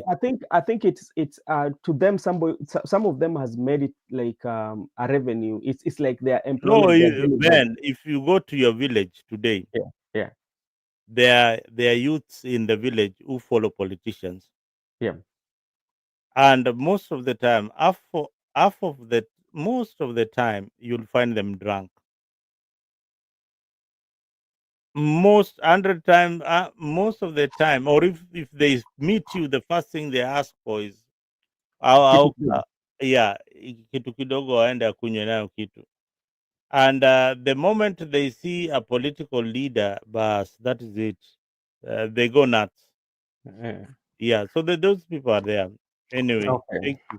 Hmm. All right. Thank you so much. Now, before we wind up, Mzalendo, hebu acha tukuje kitu ambacho labda unajua wewe ni mtu ambaye anaangalia mpira, we unaona, unasema mchezo ya leo ilikuwa vipi? Game ya leo, Mm. I had said it. I had said it earlier on that kuna kocha moja wa mpira alikuwa anaitwa wa FC Leopard, alikuwa anaitwa Gayamfi. Mm. Kwa wale wanajua mpira vizuri sana, this was one of the best FC Leopards coaches I have ever Mm. met Mm. in my history of football, interacting with the soccer players and playing the game. So Gayamfi used to tell his players that, first of all, penda hiyo mpira the way it is round. Mm. Love the colors. If it's black and white, ipende. Mhm. Sleep with it. When you see it in your house, pick it up, juggle it a bit every other day, and Mhm. know that this is your life. All right, and everything else will follow. Mhm. Kila kitu yote, ukishapenda hii mpira, kila kitu yote itakuja. Itafuata. Pesa itafuata, wanawake watafuata, magari itafuata, kila kitu itafuata Mhm. ukishapenda hiyo mpira. Lakini ukiweka pesa mbele, then mpira itakuja Baadaye. baadaye, so utakuwa unafuata pesa. The president succeeded in motivating Harambee Stars, something that most leaders in this country have never done. That was a plus to William Ruto. Mgema mfanye nini, lakini haki umpatie. Hebu niambie, nimesahau. Mgema Mgema akisifiwa pombe mgala muue, Mgema lakini haki mpatie. mgala muue, lakini haki mpatie. So Eh, Ruto succeeded very well in where most leaders have not succeeded, mm, in motivating success in soccer. mhm, We have seen in athletics it has been done before, but in soccer that was a rare moment. Now, mhm. this league for Chan is domesticated, meaning that our players wanacheza hii ligi yetu ya Kenya. Unanielewa? Nakuelewa. So they are not professional players. They are home-based, grown players from the local clubs. Now, Harambee Stars losing, and it's unfortunate that they lost the game against Madagascar. it tells you a lot. The pressure in the team was too much from the fans, from the family, from friends, from the coach, from fellow players. That pressure, Mm. it needs a way of handling it, and it needs players who have played in such kind of tension. Now, Mhm. the money factor, the money Yeah. factor was a big hindrance to their win in this game, because first, you are playing a game and all you are thinking is that after this game nitakuwa na nyumba sijui ngapi, nitakuwa na gari ngapi, nitakuwa na pesa ngapi. Yani all your It, mind is it was focused. going to hit 7 million, by the way, because that one was 3-5. Yeah, it But was going to hit. So you are imagining these are guys who have not handled that kind of money. So it's in Mhm. their head. Mhm. Yeah. This reminds me of a story that before I tell you that story of mine, Mhm. uh, there was this time before I tell you my personal story. Okay. Kuna hii Harambee Stars, the domestic league ya Kenya, yeah, Mm. hii FKL league, Yeah. it is very weak. Mm. The domestic league ya Kenya is very weak now. It Yeah. has been strong before when we saw people like Henry Motego playing, Michael Koth playing, Matthew Otomax playing, Matthew B- Ottoman. Biggie playing. Uh, I know my friends will really get mad when I don't mention their names. Uh, Did you play with Victor, Tobias Maira? Victor, kina Toby, kina. I didn't. Tobias Maira was a bit older than our generation.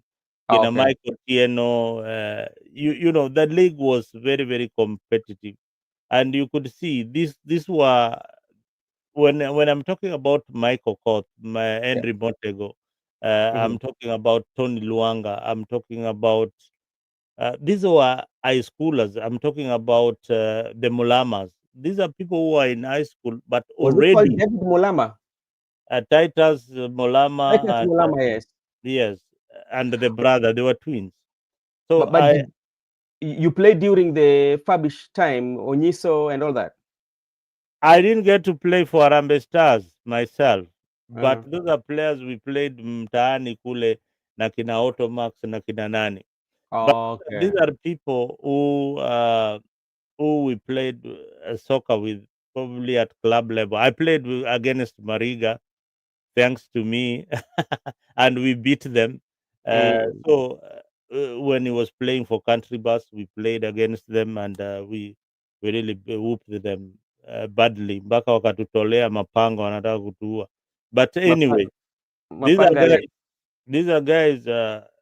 These are guys that we played with soccer, and at that time we were playing for passion, not for money. And when Fabish came, Fabish did exactly what the script is called.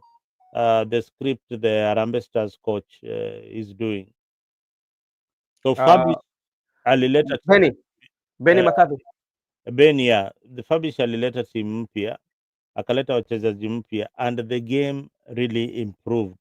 But now that was a blend of professional players and local players, a Mm. blend of Yeah. professional players, but Mm. largely it was Mhm. homegrown local players like the ones that are playing for Rambe Stars.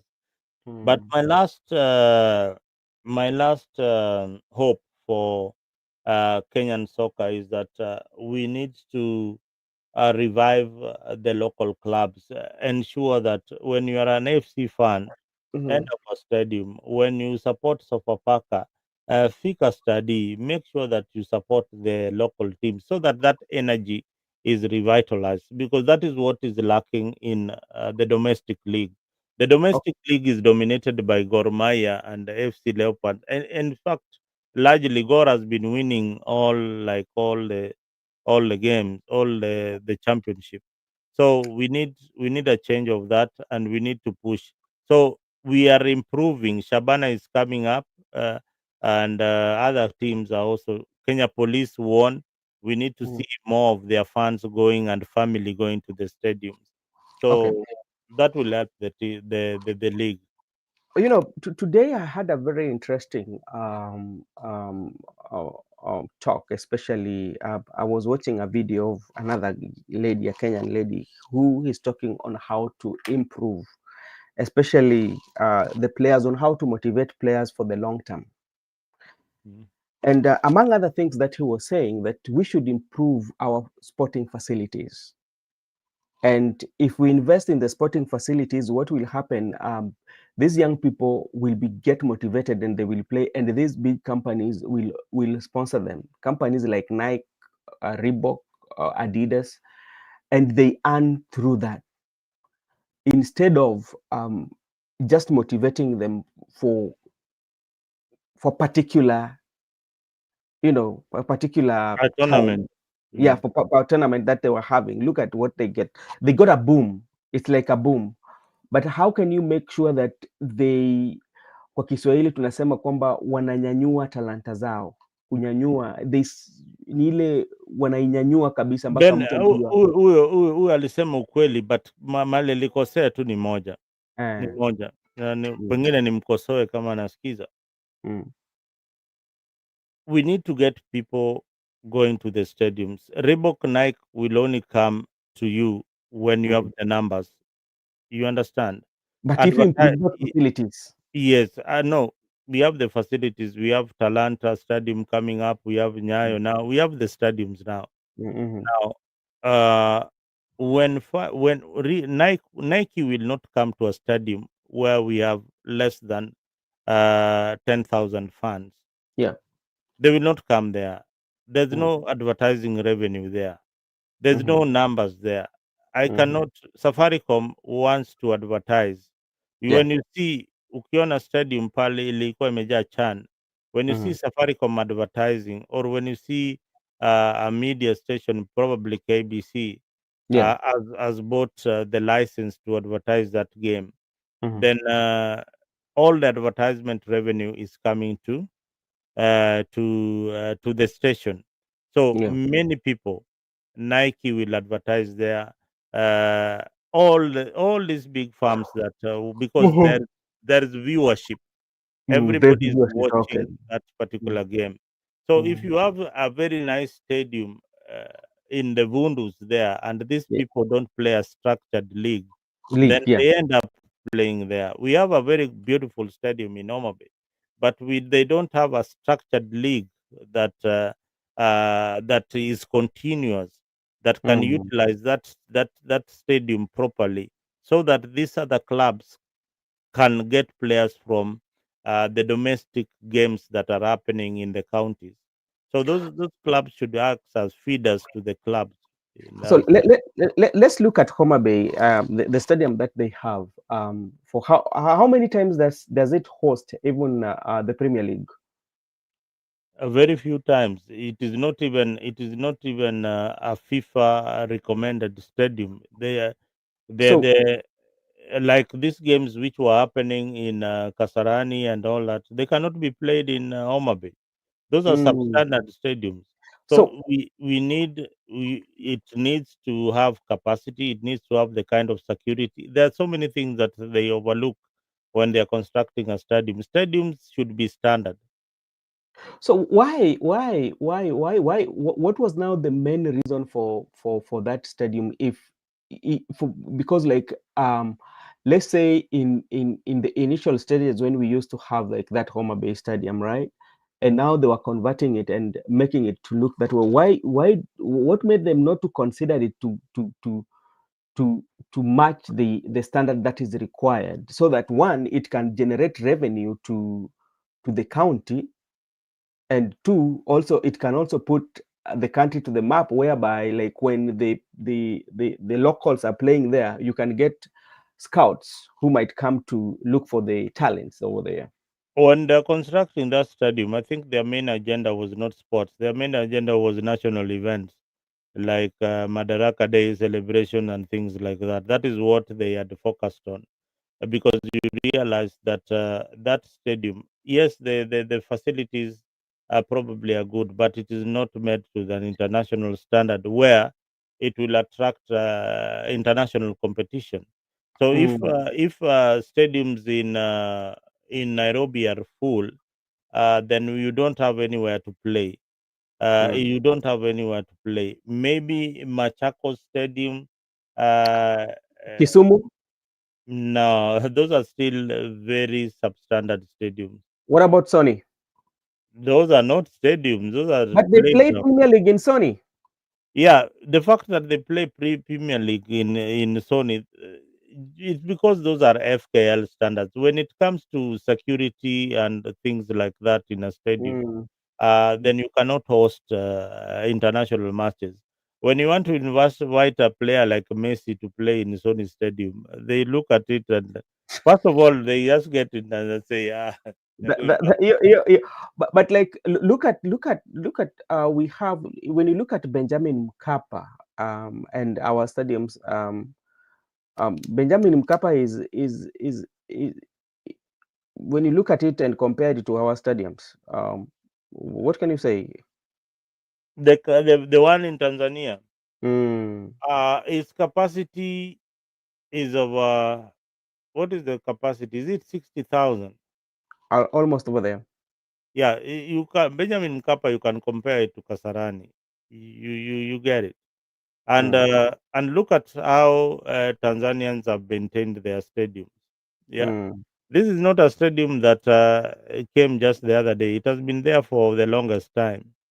But mhm. the Tanzanians have maintained this stadium for a very very long time. So Okay. for now, we have Talanta Stadium coming, which is has a capacity of 60,000. That's a very very good stadium for the AFCON. Then we Mhm. have Kasarani, which was renovated. That is also a very big plus to Ruto's government. Niliwaambia hapa Ruto akifanya kazi mzuri tunampongeza. Hiyo ilikuwa ni kazi poa sana. Now this stadium they have done an excellent job. Now our problem is these stadiums that are being built in the county. Mm. Mm. Okay. Joseph, sorry, you told me you are leaving, and we need to Sorry, let you go. sorry. I went Yeah. for a bit. Sorry. Pole sana leo. Today I've failed you so much. No problem. Hata tumemaliza. Sorry. Mimi tumemaliza, because like we've had a very nice conversation. Sometimes I like such like conversation whereby it's so cool and it is flowing. Yeah, Um, what has Mzalendo said? Amelia sana hapo, unajua nimeacha ni kama Mzalendo, Mzalendo alionyesha moto sana jana. So I came and heard what Mzalendo was saying. Me, yeah, I give a plus where there is a plus. Just yeah. pea Kaisari ambacho ni cha Uh, Kaisari. And I would like to recommend to thank him because the stadiums truly were built. The yeah. stadiums they are being built, and Mm, that one is a big plus for him. That you can have even Talata Stadium. You know when you look to Tanzania, in mm. Tanzania, if you go and check, they have only one stadium of 60,000 capacity.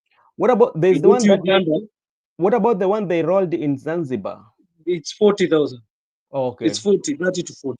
So when you go to Uganda, Tanzania, you find the Mm, stadiums that they have. They have built stadiums of capacity to 30,000, forty mm, thousand. But in mm. Kenya, we have two capacity stadiums of 60,000 each. Because Kasarani is 60. It's just because they lowered it to 55,000. Yeah. And we have Nyayo, which is around that year, which was being said it is 22 to that year. Mm. So I see Kenya, if we can be able to build these stadiums, like the one in Kakamega, the Bukungu Stadium. The Bukungu, That yes. stadium, if they can be able to build it as the way Kasarani has, not Kasarani, the way Nyayo has been built, then they can roof it. It Mm, can be a very big boost. And mm. also, we have those sort of stadiums that, me, if you can, the only thing that you can do, you can be able to build these stadiums and motivate the teams. The Kenya Premier League can become a very big league. within the other leagues that are being played. Why do we see this Tanzania league is so much popular? And when Yeah. you look at the infrastructure they have, it cannot be compared to Kenya. We have Mm. the good infrastructure. So I don't understand why our KPL is still lagging behind, and it's supposed to be one of the most in Eastern Africa. I think it's supposed to be the one which is supposed to be the strongest in Eastern Africa. You know, something that I really also love about the Tanzania like they know how to hype their Premier League. You know, for instance, look at when the younger, especially the younger and the Simba, when even they are unveiling their players, you know, they do it the international way. Look at their buses, you know, and look at the fan base. Even Azam, when you look at Azam, they're playing, you know, and how how they coordinate everything. And I think also the leadership that they have, because remember, if you are a very good follower of football, there's this one guy who used to speak so much about Simba, and later he went to Yanga. Msemaji wako na wale watu wanawaita wasemaji. Kama saa hizi unaona Ali Kamwe ni msemaji wa Yanga. Before Ali Kamwe there was who Manara, Alhaji Manara, you know, and I don't know what Manara did, and until the TFF of Tanzania wakamtoa kwamba hawezi kuwa msemaji and all that. So there's that discipline and management, especially when it comes to their Premier League, which sometimes we lack in ours. Yeah, So that one also. yeah, and I've been watching. People. I don't know if Muzalendo and you, brother Benson, you have ever watched the Premier League, the Kenya Premier League. It's always very interesting. I've watched some couple of games. I watched a game between Police FC, and I don't remember the team they were playing with, but that game was very enticing. If you watch that game, you could feel even the three. But another thing that has happened also, I don't think the issue you have said about advertising, that is the major issue, because this you I don't know if you two you watch the secondary sports, the secondary No, games. It was no. full of crowd. You could see people even waliingia mpaka kwa stadium mpira kwanza ikakatazwa, Alafu, so and even there's a goalkeeper from where St. Joseph Kitale who was stoned by fan alikuwa hospitali, he was fighting for his life. I think so. I saw something of the sort.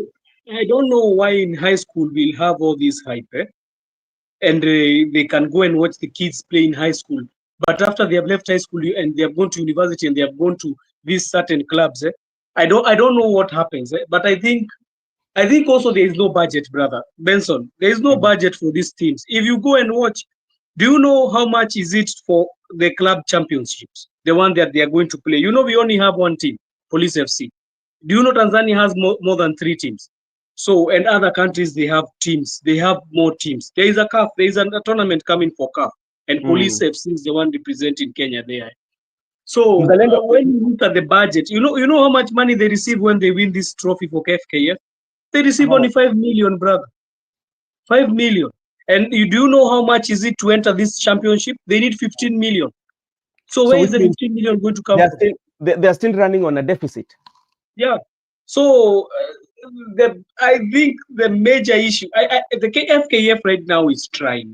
We can give it kudos to where I said I'll say the truth where it is. Mariga is doing a FKF good now job. is trying, but we need them to try harder. They are trying, but we need them to try harder. You know, do you remember, Mzalenda? I think this is the time that you are very active on football, when we have somebody like Sam Nyamoya. The reign of Sam Nyamoya in the football, how was it?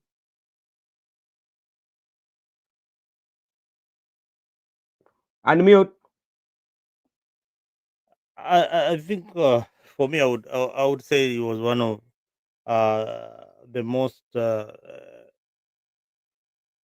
terrible managers of KFF in the history of soccer, and he was very political. He never he never introduced anything new.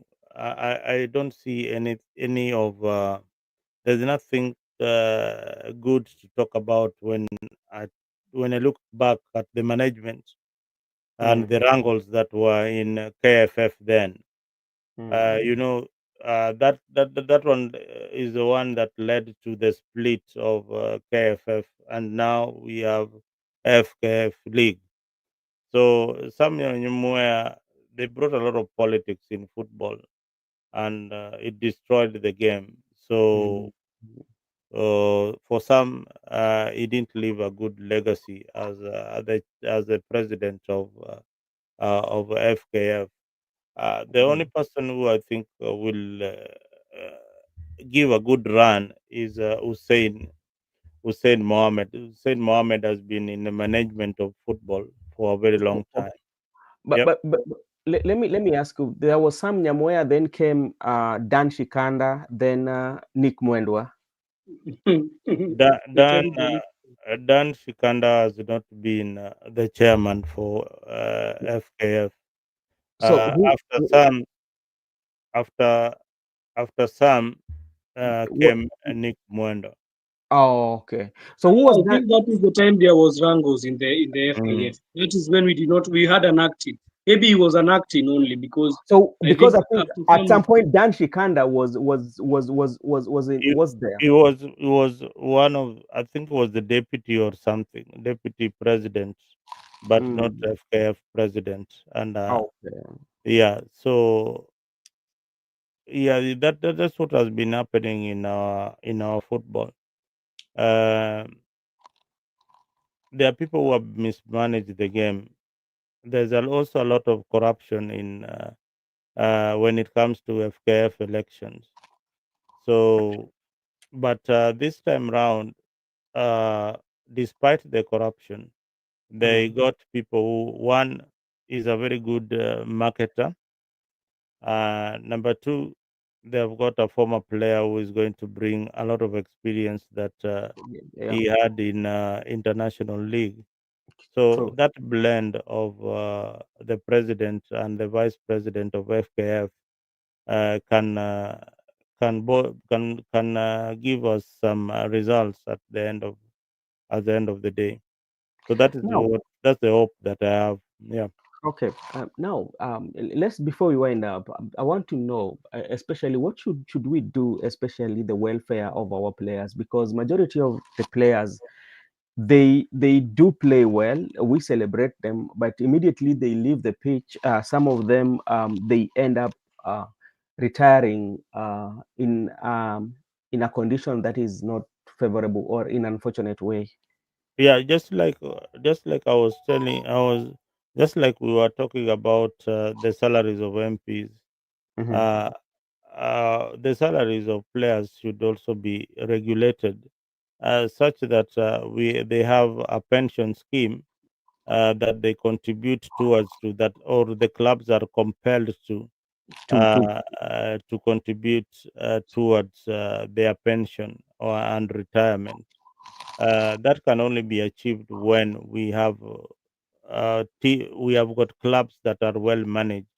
The kind of clubs that we have are not well managed. So Mhm. we need to have structures within the clubs that take care of the welfare of the players. And with welfare, I mean housing, uh, housing, the health meaning that if a player is sick, Insurance. health insurance, things like that, uh, both for the player and his family. So but we have not reached that level where we have a club that is providing health insurance for the players and is also ensuring that they have money at the end of the month to pay the professional players who are playing in Yes. the league.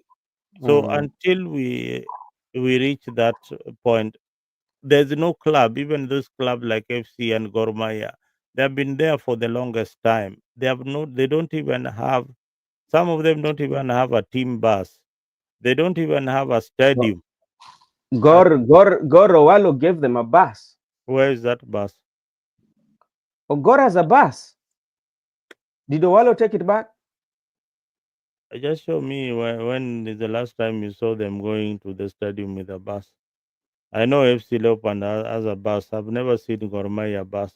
I saw it on a No, picture, but I've never seen it. They have a matatu. no, bwana. You would have seen it. You would have seen it. Wewe Bwana. si Gor inachezaga ligi kila siku. Let me tomorrow I'll give you full information. I have somebody who is within Gor Yeah, Mahia. me, I what are you giving me full information? I have the picture of that bus, that green bus. I have Yes. the picture, but I've never seen it in any stadium. Aya, Gor Mahia iko na shamba. By now wangeshajenga stadium. Yeah, But Zelendo, I'm very happy with these players. You see the players that were playing for this channel, you saw they had thinking. You know, when they told the president we need housing, yeah, and you could hear the things they were asking for. You could yeah, they tell do. these guys Those they are are the using things. the. That's why I mentioned it. Housing is so important for the welfare of the players. Because Even Austin asked for that Babadogo field where somebody Yeah, was trying to grab. wewe niambie timu kama FC na Gor mpaka saizi bado wachezaji wao wana rent manyumba kwa vitongoji duni. Instead hizi ni team zinaweza politically they can mobilize and buy a whole flat for the Leave club. about and you see this is what usually happens, especially when you look at our system, especially even when you come to our entertainment. Why sometimes we got that our younger artists sometimes they don't stay in the game for too long. The reason is the management that they have are not taking good care of them, especially when it comes to branding. Because like when somebody takes you as you are the manager, or you are a recording label that you've been signed with this label, there are some of the things that this label should provide. The label should provide you with housing, the label provide you with all this, and they should make sure that they brand you, which is not happening. No, listen, if the club does not give you housing allowance that is good enough for you to rent a house somewhere, there's no label that will give you housing. No, that the Nike cannot come to give you your players or your workers houses. For what? Mhm. They cannot come and do that. What they want is advertisement. They will give you the jersey to play with their jersey. They will give you the socks. They will give you the vest. They can give you the panty if they want, Mhm. but for Mhm. you to play. But But for them to be seen outside there, and probably they can sponsor the league so that the team that wins, Mhm. they get a token. That is what Safaricom was doing when it decided to brand Nyayo. No, not Safaricom. There was a tussle between Coca-Cola and Safaricom in. And Safaricom, yes, I can remember. You remember that tussle Mhm. between Coca-Cola and Safaricom, Yes. Nyayo? When Coca-Cola, at one point, Coca-Cola branded the whole of Nyayo Stadium, and it became an issue. Actually, Brother Benson, Brother the issue that Benson, was one thing so, I've yeah. noted, Mhm. one thing that I've come into notice is that in all these games that we have, in all these categories of sports we have, we play all kinds of sports in the Yeah. country. Mhm. The only team that I see is very comfortable, and I've never heard them speaking about Rangos and what have you, is only the rugby team. Just go and check the volleyball. Right now they are crying. You saw Yeah. them make a video. Well, Go they and make a you know video. that the volleyball they won the African champions under 23. Yeah. I was watching that. I was watching that volleyball match Mhm. against Cameroon. They Mhm. won. They won that game, and there is nothing that was talked about. Just go and check at athletics. Do you know even people are being poached by other countries? Just look at the lady who left Kenya and went to Bahrain. Mhm. Why did she go to Bahrain? You find people even they're shifting to Uganda. Uganda, the country you always laugh at. They are They shifting to them Yeah. because of what? They are given good conditions as And athletics and mm, as sportsmen. But in our country, we are used to that. When mtu akikufa ndio unaona mtu anakimbia na joka ndege stadium. Mtu akipata kashida ndio tunaanza kusema wacha tu support. What to I support? don't know when this mentality will end in Kenya, because it is a very shrewd mentality that when somebody is gone is when we tend to see like we can be able to retrieve or give him something. He is gone. What are we helping him with? And I think it is and all this boils to the leadership, because like you find that um, when something happens, something that is very touchy, that's when you see the leadership coming in, and they will come in with a lot of finances, with all that, to please at that particular moment, but they don't think about the sustainability. What are the sustainability of everything that we do? How can we work in our ecosystem such that we thrive, all of us, each and every sector is thriving, making that conducive environment, making it uh, growing friendly, like where we can develop, friendly developed, such that everybody can thrive, but you find that our environment is made in a way such, if kama kuna ile inaangamia kabisa, lakini kama kuna ile inakuwa kabisa. So such like of environment actually that is in balance, because like right now, look at what happened with the volleyball. They are giving they are doing this video to remind the president that we are all your children. Yeah, do for us what you did to the footballers. So what is so special that we are doing it well? What is so special you're doing for them that you cannot do for us? And that brings biasness, because like if you have to treat them equally. Yeah, so we usually be people of the moment. When something is trending, that is what we focus on. Even in social media, something we will have to get. If somebody is trending, all our medias, we will tend to get this person. No,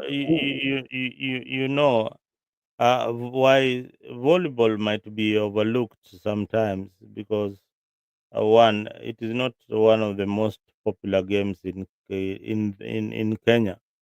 So the attention was focused on Harambee Stars.